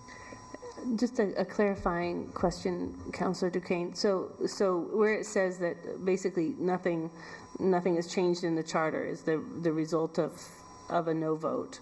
Mm-hmm. And in the charter it says the residents will elect the recorder. And since none of that is changing, I'm not understanding what you're asking for. Well, I'm looking at the language. So if somebody gets the ballot and you vote, it sounds to me that a yes vote, it looks more inviting. So that means the appointed person is going to have the skills. The appointed person doesn't have to live in the city limits. Mm-hmm. The no vote is, that's it. You just live in the city limits. You don't have to have the skills. Mm-hmm. That's currently how the charter dictates it. There is no skill assessment for the recorder. You simply run and are elected. But yeah. I would like to see more language to that is inviting on both ends, and I believe that the city recorder should live in the city limits. Right. So I think I want to make sure I'm looking at the same place. You're looking at the explanatory statement, right? I'm looking at the summary, and I'm looking at the explanation that's on the next page. When you look at it, so the summary, when someone is looking at this on the ballot, I would like for, if it is a yes vote, that the person would have to live within the city limits. And if it's, and Councilor Bloom is chomping at the bits to say something, that... Okay, well, let's take up this conversation. Let's see if we can get to resolution with Councilor Duquesne's element. Are you speaking to Councilor Duquesne's? I am. Councilor Bloom. Thank you, Mayor. I just have a question, and it's kind of an HR and a legal question. Is it legal for us to say that in order to be employed by this organization, you have to live within the city limits. I've never heard of that, but I mean, it seems fair to say you have to be able to come to work, but to say that you have to live within a boundary doesn't seem... Actually, yeah, that's exactly what the charter says for... I'm speaking of a yes vote. If it became an appointed... I can speak to other non-elected positions and requirements for residency. We have several positions that are required to live within a time frame to respond to situations. So usually it's within 30 minutes to respond. So for example, the Deputy Public Works Director lives within 30 minutes to be able to respond to emergencies. So there are several positions, but that is outlined in the management resolution or the contract that is with the bargaining unit where that position falls, that specific requirements. So for example, linemen have to live within a certain distance of the utility to be able to serve it during emergencies. So in this case, from an HR lens, I would not see a necessary requirement for an administrative position as a non-elected recorder to live within a certain time frame of the jurisdiction. May I follow up? Yes. I guess to dig a little bit deeper, to entertain Councilor DeCane's idea, on the yes vote, to say that you have to live within the city limits. Specifically, would that be legal? I think we would have to come back to you on that. It's unusual, so we would need to do some research. Okay, thank you. And sorry, just to make sure I understand your question. So your question, can you repeat your question? Yeah, so I believe, and Councilor DeCane, correct me if I'm wrong, but you were saying that you would be interested in, on the explanatory statement under yes, that, or in the language, that it should say that that person should reside within the city of Ashland, just like it does if we were to keep it the same. And so what I'm asking is, if we were to include that language in the charter amendment that says you must, yes, it's going to be an appointed position, but you must live in the city of Ashland, is that legal? So the restriction would be for, oh, I see. Okay, so the restriction is for a hired employee to define via charter if that person can live in the city limits. As a requirement. As a requirement. I mean, the examples that Sabrina mentioned, there's a connection for why we require someone to live within a certain radius. So for example, utility people, personnel, if a power line goes out, they need to be able to respond within a certain time. And so the question for me, in this scenario, there isn't the connection between proximity and where someone lives. And so dubious. It might be, I can get back to you on that. That's my question. But as it stands right now, it doesn't appear to be a connection. Sure, thank you. So let's take just I need to get a sense of the interest that this council has in including a requirement to live within the city limits before we ask legal to go chase this down. Is there an interest, and you can just nod your head at this point, in pursuing the requirement that the hired city recorder live within the city of Ashland? I can't just do a head nod, I'm sorry. I would like an answer to the question, because as I've said multiple times, the documents managed by this position belong to the people of this city. And I think that there's a vested interest in maintaining those documents in a way that is objective and in making them available to our people as an Ashlander. So I am very interested in the answer to that question. So that's a head nod. That's fine. We're not making a commitment. All we're doing is saying, is there enough interest at this council level to ask our legal department to go and decide whether it would be legal to make a requirement that a hired city recorder live within the city limits? Is there interest? Do you have interest in that, Councilor Hanson? Okay. You have, and you don't? Are you interested in having that information? If I may ask a question about it just quickly. So as far as, I'm trying to understand this, are we saying, if I understand Councilor Bloom's question, it's that as stated with this charter amendment or update here, that it does not state within the city limits of Ashland, but that would be part of some sort of administrative or managerial code that you would put as part of your hiring. That's question one. Or what you're saying is question two, which is where we've deleted this, or the other is where it says upon the selection of the recorder will be based on education, and also a city of Ashland resident. Those are the two reside within the city limits. So the question on the table, I believe, Councilor Duquesne, if you're asking, is does that language need to be put back in the charter as opposed to from a managerial standpoint? Is that the question that we're asking, is whether we want it in the charter? Yes. Because if we want it in the charter, then the managerial side of things is irrelevant. Yeah, then at that point, you're really just getting rid of the elected part. Correct. And keeping the in the city limits part. Correct. On first glance, I would imagine it'd be a policy decision. It's not a decision based off of race or excluding anyone. And so I imagine it would be a policy decision. And so, I mean, what the rationale for that policy decision, can be some of the stuff that Councilor Hyatt mentioned, or maybe there are other reasons. I imagine it would be a policy decision, but I can get back to you. So let's stay with this so that we can resolve it. I have interest in hearing the answer. Are you interested in hearing an answer? Are you interested, Councilor Dale, in finding out whether this is something that we can legally do? In the charter. In the charter.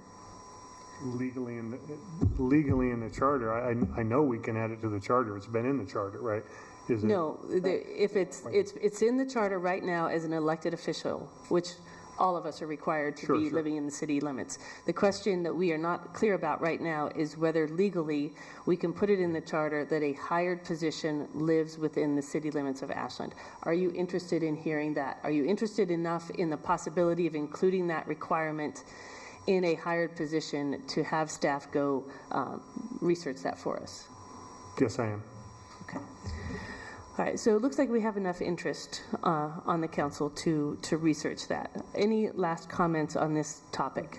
I have a question. Yes. So, and my question is, I know that our position right now as recorder is appointed, but we had to change it up because the first person did not live within the city limits, correct? Mm-hmm. And that's an appointed position.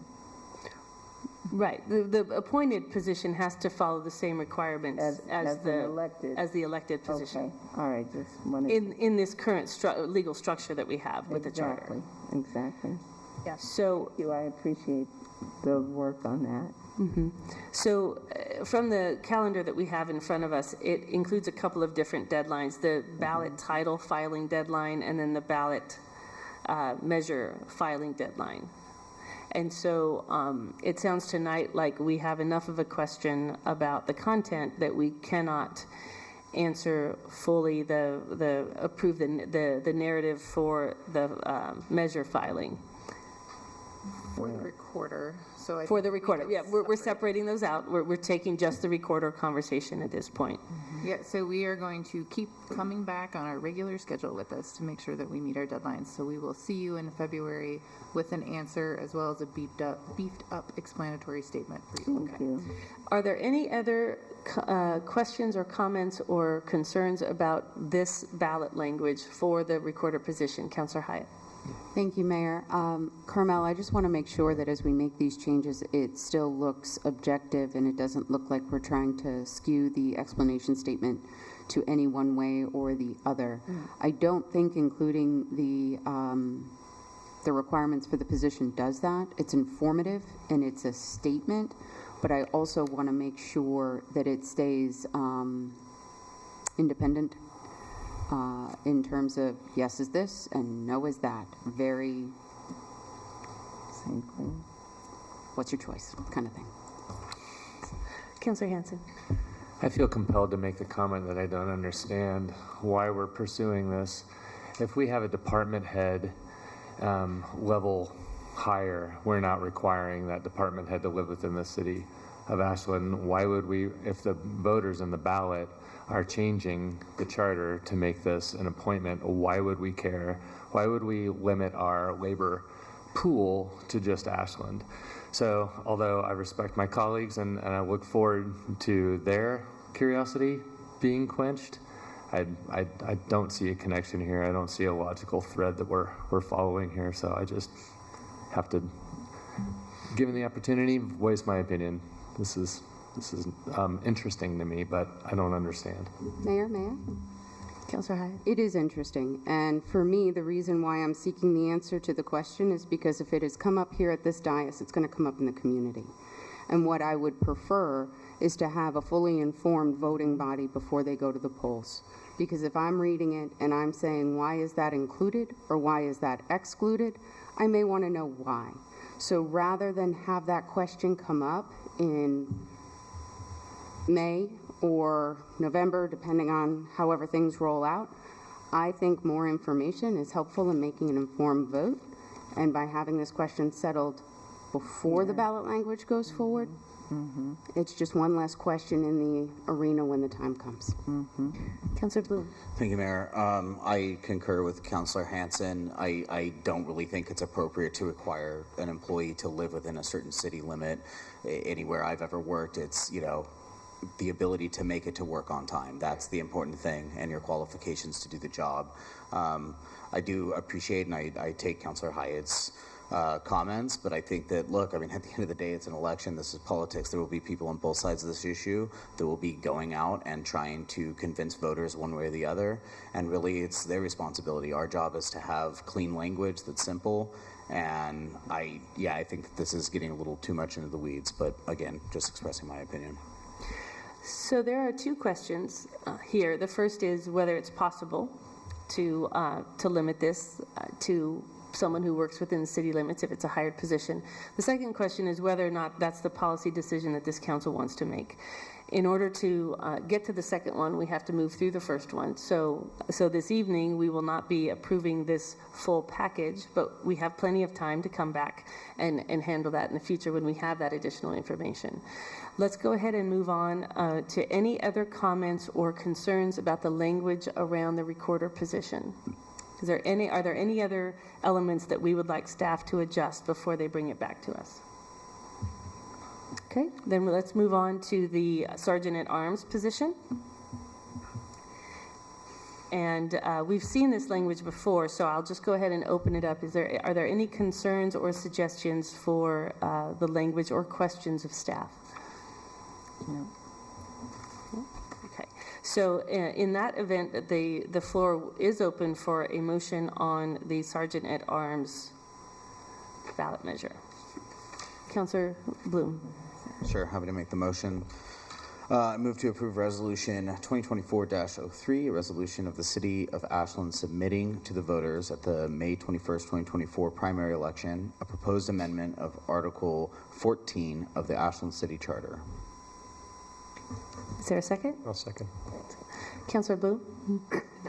Yeah, I feel like there's probably going to be universal opinions about this, that this makes sense. I don't see any reason why the chief cannot, designate somebody to fill that position. It's pretty straightforward, and I trust the judgment of any police chief to do so. Councillor Kaplan?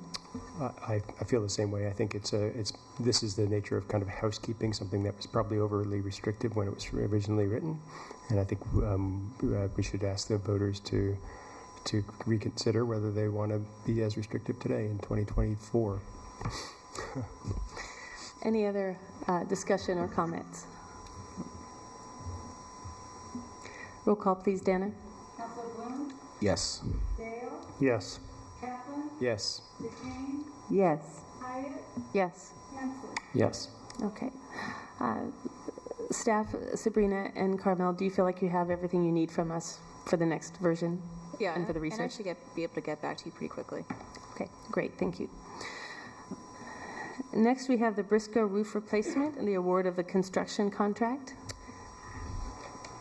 So I am not Scott Fleury. He is out ill tonight, so we are down a dad joke or two, unfortunately. This may look familiar to you. Briscoe school roof has been kind of hanging out there for a while. We're hoping the fourth time is the charm to get this thing replaced. We've had some contracting issues, so before you will see the contract to move forward with that replacement. Other than that, not much has changed, and I am happy to answer any questions. Carmel has also worked on this agreement, so she can answer questions as well. That's right. Councilor Hanson. Thanks, Mayor. We had a question about viability for photovoltaics up on the Briscoe roof, and it was an engineering question, and I thought this would be a good time to bring it up. Mr. Fleury's not here, but in his absence, do you have any insights? Yeah, I think our main focus is getting the roof replaced within the budget. I can follow up with him on that, but I don't have anything to add to that. Thank you. Yeah, I would like to add on to this piece. I'm particularly interested in that as well, given our climate and energy action plan, and also when we went for this award, and we were having the conversations with Representative Marsh. We had several items on the list, and one of them was electrifying that building. And so I think that these are elements that are together. So my question was going to be, when will we understand the full budget elements in terms of the full $1.3 million? We know the roof has to be repaired. It's had to be repaired for years. We need to go forward with that. But I would very much like to see that it is solar ready, the new roof, and that the next conversation that we have lays out what the rest of those repairs look like and the ability of the city to electrify that building. And if that sounds reasonable to other people, does that sound right? Then I'm hoping that that's the next conversation that we can have after that. Councilor Bloom. Yes, I'm going to make this quick. 3 questions, yes or no. Was there asbestos discovered in the roof? There was, and so part of this contract involved contracting specifically with someone who was asbestos certified, and that was one of the reasons. I think this went through its second bid just to make sure that that part of it was really shored up. Next question, yes or no. Are there children? Sorry, that was... Are there children in the building? When they... Not at this moment, okay. But yes. Right. Third question, it's covered by grant money, right? Great, I support this. Look forward to us moving forward. That was for the public, by the way. And you can take it however long to answer you want. Yeah, that's right. That's right. Councilor Hyatt. Ask a lawyer to answer it. Yes or no. I just wanted to share real quickly. I had asked Scott via conversation if we felt confident that this firm would be able to perform on the contract, and he responded in the affirmative, because I know we've had some challenges there before, and I wanted to make sure that that exchange in conversation was available to the whole team. And when you're ready, I'm happy to offer. Councilor Duquesne. Thank you, Mayor. I appreciate what was said earlier about having the roof solar panel ready, but the fourth time is a charm, and I hope that in getting this roofing, it doesn't hinder the timely fashion by getting it done, because what was brought up earlier, asbestos was found, and we do have children in the building. So I'm hoping that doesn't hinder the process of getting the repairs done as quickly as possible. So, and I know that you may not know this answer. This was supposed to be easy. I know. This is what you get for being Scott for a night. So it's my understanding that that we've known for quite a while that there's asbestos in that building, and that as long as it's not disrupted, it's not a health concern. But in the act of tearing off the roof, it will disrupt the asbestos, and that's when it becomes a potential health risk. And so that's why we are going forward with a contractor who knows how to handle that tear off in a way that doesn't cause any issues. And I'm assuming, I know that we would be working with the people who have the school in that building to make sure that we are not causing any exposure to the children. Yeah, and I worked with Jason Strait quite a bit to make sure that the language was clear, so that the timeline was really clear, that when they did the project that the children weren't present, in addition to taking safety precautions for their employees, et cetera, et cetera. Great, thank you. Okay, if there are no additional questions, the floor is open for a motion. Councillor Hyatt. I move to award a public improvement contract to Hogue Roofing for project number 2019-27 Briscoe School roof replacement in the amount of $560,089. Second. I'll second that. Councillor Hyatt? As a property owner, this is responsible and appropriate action. We need every last early learning opportunity we can maintain in this community, and they do provide that service quite well. And I also want to express my gratitude to Rep. Marsh in conjunction with Interim City Manager Milliman for facilitating this grant award that's allowing us to do this work. Councillor Hanson? Sure, I'll take that. Thank you for all of these generous grant opportunities. And I know the contractor of choice here, Hogue Roofing, does a fine job, and I believe that their experience with asbestos abatement and removal will serve the community well. I'm glad to see it moving forward. And for the record, I don't believe that the assessment of a solar-ready roof will slow this project down. That's an engineering thing that can happen concurrently with the tear-off and the replace. Any additional discussion? Roll call, please, Dana. Councilor Bloom? Yes. Dale? Yes. Kaplan? Yes. McCain? Yes. Hyatt? Yes. Hanson? Yes. So before we move on to the next item, I just want to get some clarity about the staff direction that we are providing in terms of the solar-ready roof. So it's my understanding that the council wants to hear back from staff prior to this roofing project happening about what it takes to make sure that the roof is solar-ready, so that we don't put a roof on top of a building and then realize we should have done something earlier on in the construction process. Is that what we're asking for Scott to tell us? Well, Councillor Henson. Yeah, if I may, I believe it's a load calculation issue. It's a what? It's a load calculation issue. Okay. You know, we have the structural load there for snow, and the degree to which we can put equipment up there based on the increased capacity of load will just probably dictate what kind of installation we would put up there for photovoltaics, not that we would change the roofing material or methods at this point. So what do we need from Public Works, if anything, at this point, to make sure that we are protecting the option of solar voltaics on that roof? Anything? Nothing at this point. We need an assessment done so we know exactly what kind of installation method we would be able to choose.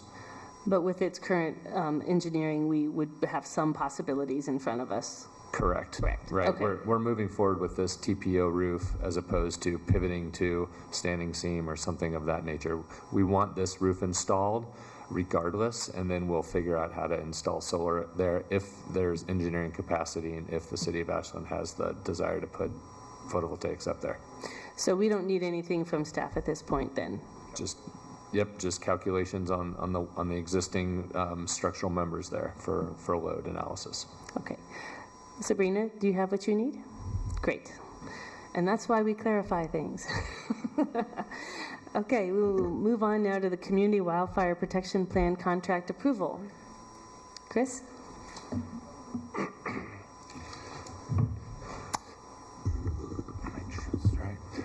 Good evening, Council and Mayor. Good to see you. Chris Chambers, Forestry Officer, Ashland Fire and Rescue. I think this is a fairly simple item, and I'm going to keep my side short this time. The Community Wildfire Protection Plan is our strategic plan for wildfire for the city. We'll lay out priorities and action items that can be funded by future grants, and it's actually the same grant that we got the money to pay for the Community Wildfire Protection Plan and associated costs from the Community Wildfire Defense Grant source that comes from the U.S. Forest Service. This contract for an LLC to run the process for the next 15 to 16 months comes directly out of that grant, 100% grant funded, so there's no city cost involved other than staff time that has already been approved by council when we accepted the grant. The contract and the process went through standard city protocols for requests for proposals that were evaluated internally by staff and one of the volunteers from our Fire Adapted Ashland committee, and recommendations were made. All that is in the packet, so I'm not going to belabor any of it, and we're just happy to answer any questions. Questions?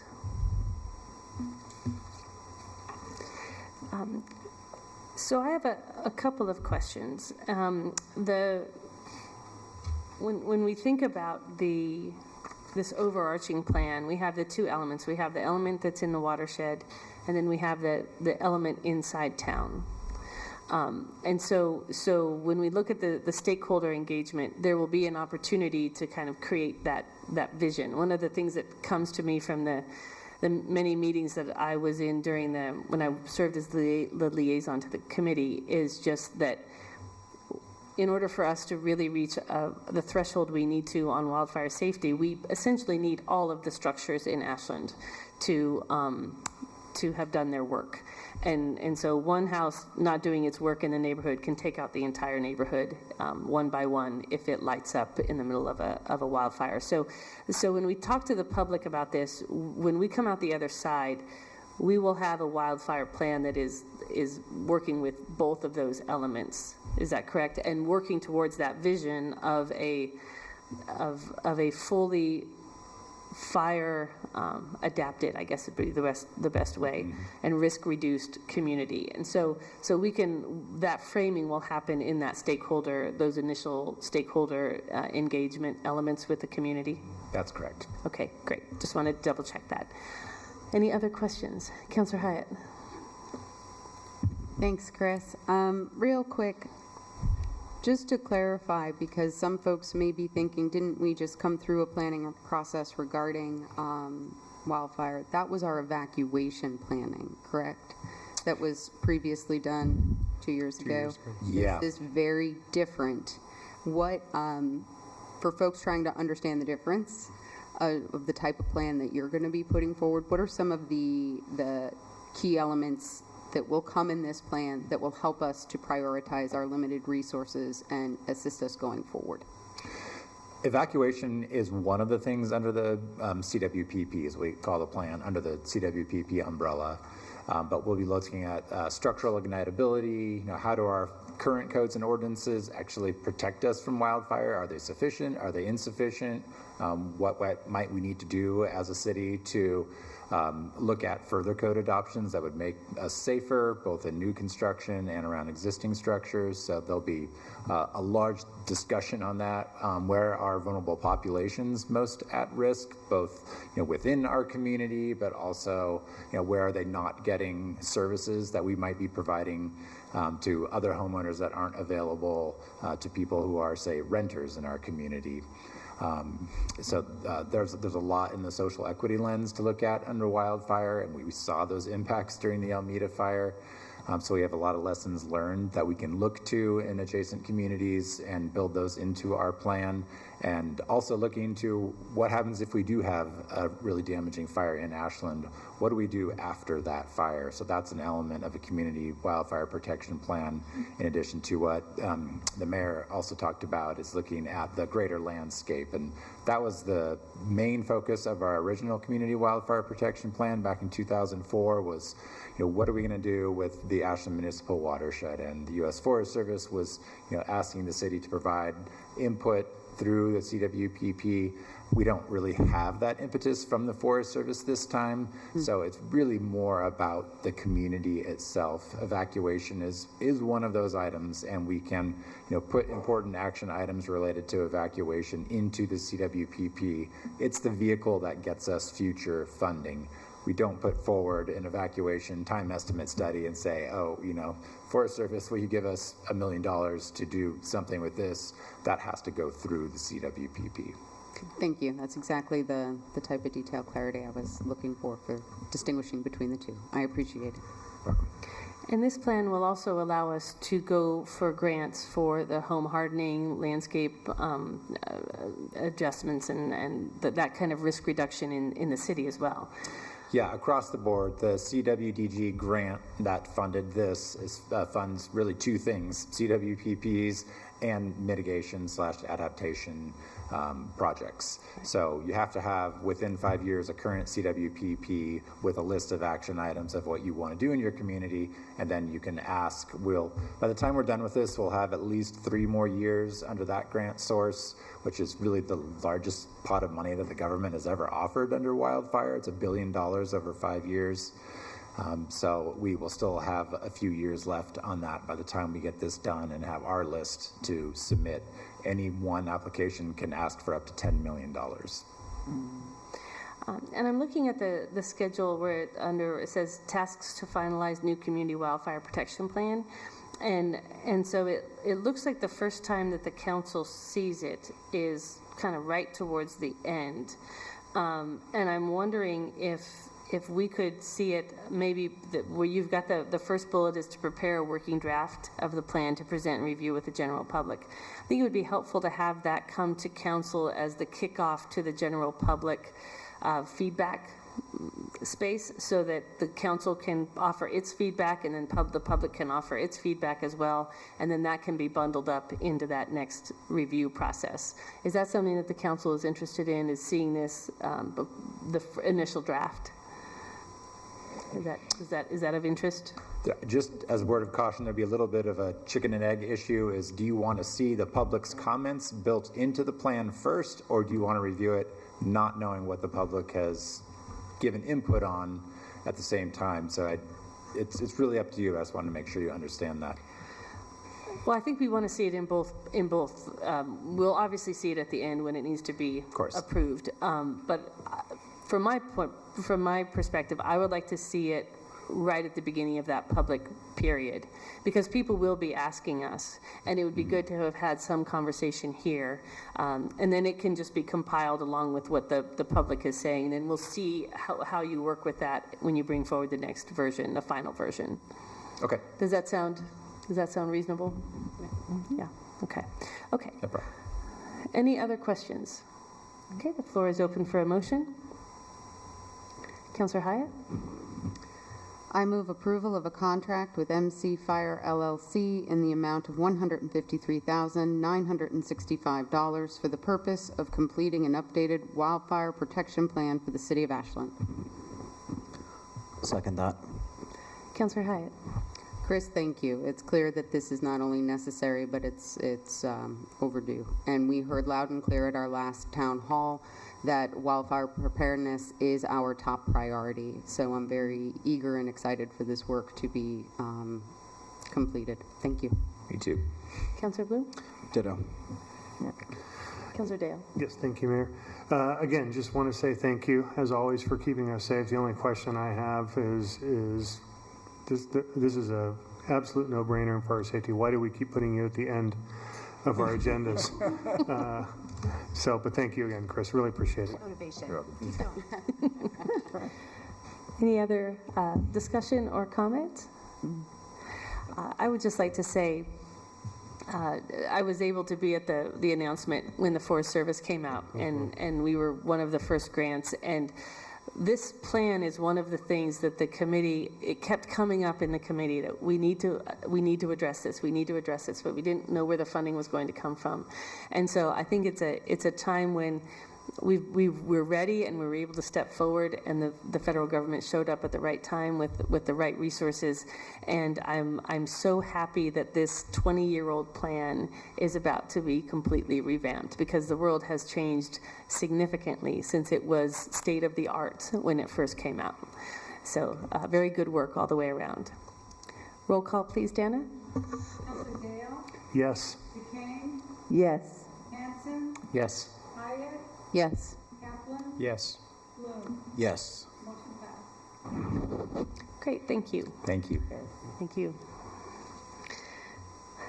Now we are at other business from council members, and we have the council liaison appointments as the primary agenda item, and then we'll ask for any updates from councilors. So you have before you the proposed assignments, council liaison assignments. You'll see that there have been a couple of changes. One of which is that with the Forest Lands Committee becoming a management advisory committee, it is no longer listed here as having a liaison. And then I also moved a couple of items. The continuum of care, I've moved into the community relationships element, because we already have a staff person who is the voting member from the city of Ashland. And then the other element is that the crisis response network that Councilor Duquesne is serving on it's also a regional entity, but it is not a voting board, and so she'll be representing as a community liaison to that body. So as we've moved through this last process, we've been looking to understand what these different sections are more specifically, and so that's just an effort to fine-tune that element a bit. Are there any questions before we move on? Okay, well, the floor is open for a motion. I didn't know that. Do we need a motion? The council, I believe, needs to confirm the liaison appointments, doesn't it? Mm-hmm. Well, it's appointed by you, Mayor, so. Right, I know I've been appointed, but does the council have to formally, I recall that we have voted on this in the past, but maybe I'm recalling inaccurately. My reading of that section is you could kind of do it both ways, and so I could see why some advice would say, you could do some head nods to say, like, kind of with the going along of the rest of council, and so I could see that being one approach, or you could do a formal yes, no. So I would leave that to your discretion. Mayor? Yes. I move to formally accept the council liaison appointments. Thank you. Yeah, okay. Does anybody have any discussion? Thanks. Nope. Okay. Roll call, please, Dana. Counselor Kaplan? Yes. Hyatt? Yes. Dale? Yes. Hanson? Yes. Duquesne? Yes. Bloom? Yes. Wonderful, thank you.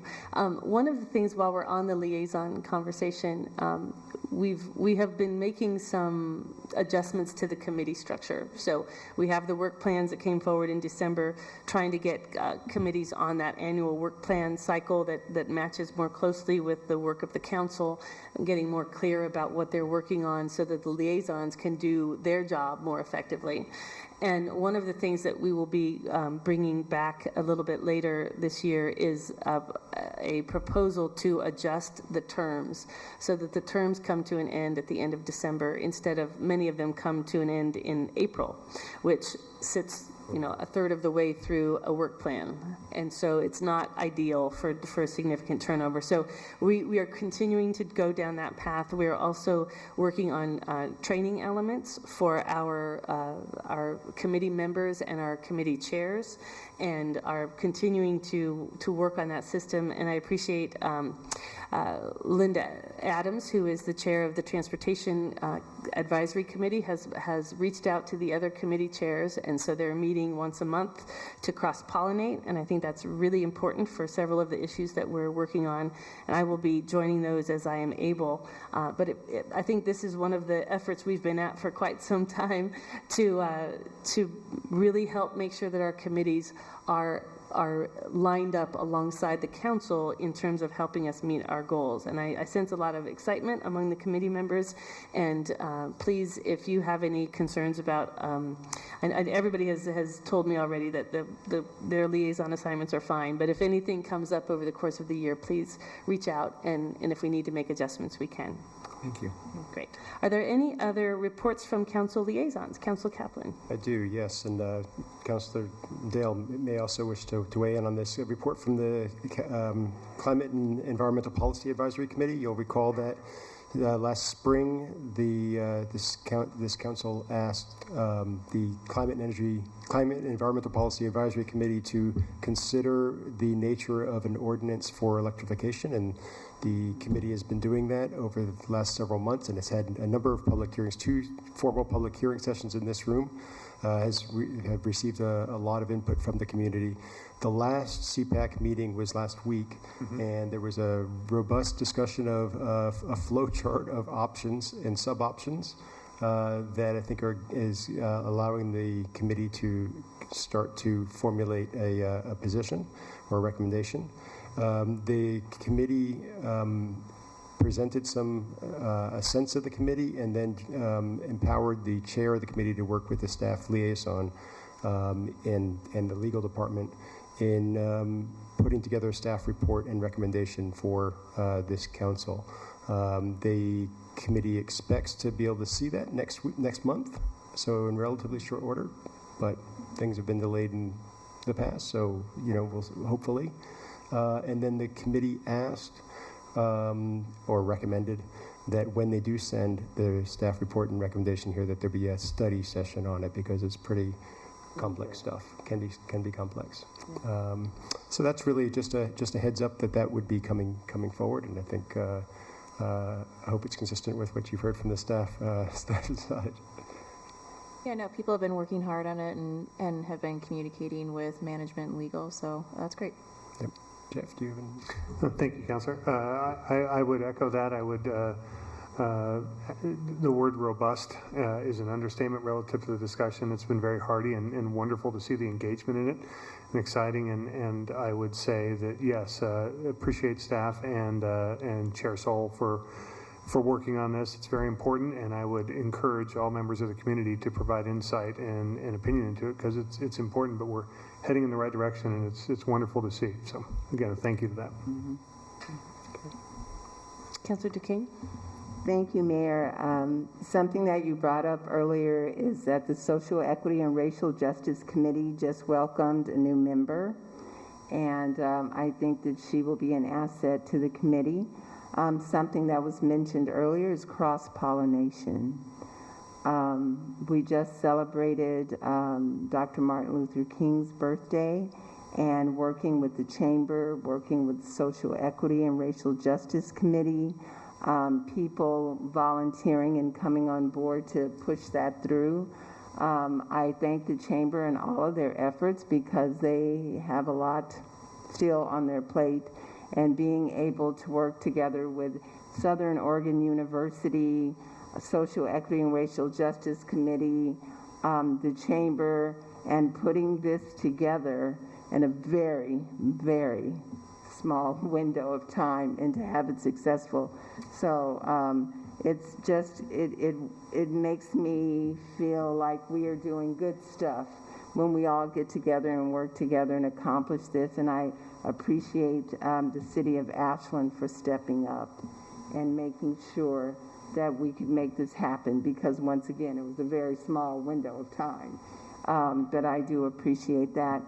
And speaking of the Social Equity and Racial Justice Committee, I believe we're a full house now, and I appreciate Councilor Dale being my, I don't want to say partner in crime, how could we say this, but being on board with me, because there's so much to get done, and everything, all of our committees, everything we do, looking through an equitable lens for all is just so important. So I'm really grateful to be there. Great. Councilor Kaplan? I have another one, but I don't want to, somebody else wants Anyone to. else before? Yeah, you're going to. Councilor Bloom? One, I'll let you take the sub. I imagine you're probably going to talk. So I'm on that, so I'll let Councilor Kaplan take that, but I'm also part of the Housing Committee's Workforce Housing Work Group. And I know that it's a big priority for the council and a big priority for the community. And we've had our first meeting. I think we're planning on meeting twice a month, and we are moving aggressively, quickly to identify where the gaps are, how we can get more housing developed. And yeah, it's a lot of fun being part of a work group because we can move very quickly through things. And I think the city deserves quick results on that front. So thank you. So I was going to report on the subcommittee for the homelessness services master plan that this council requested at the last meeting in December. So the Housing and Human Services Committee has created a subcommittee. 3 members of the committee, of the advisory committee, the full committee, will participate on it, and they posted the request for applications from the residents of Ashland. I think the deadline closed yesterday. But there is a first meeting of the 3 Housing and Human Services Committee members with other people who had expressed interest to participate on the subcommittee, as really kind of a first encounter and laying out the scope of what the work would be, so people could have more insight into what it is that they might be volunteering for. So the full Housing and Human Services Committee will review applicants, I believe, the next meeting next week, in order to really go ahead and name the subcommittee shortly thereafter. They're going to have a meeting shortly thereafter that. I think they're hoping to have a rhythm of maybe 2 meetings a month. So it's going to be pretty aggressive. They're focused on trying to get this done by June. So I think they've got a good shot at it. It was a good group, very, very good discussion last week. So I don't know, Dylan, Councilor Bloom, if you have any other.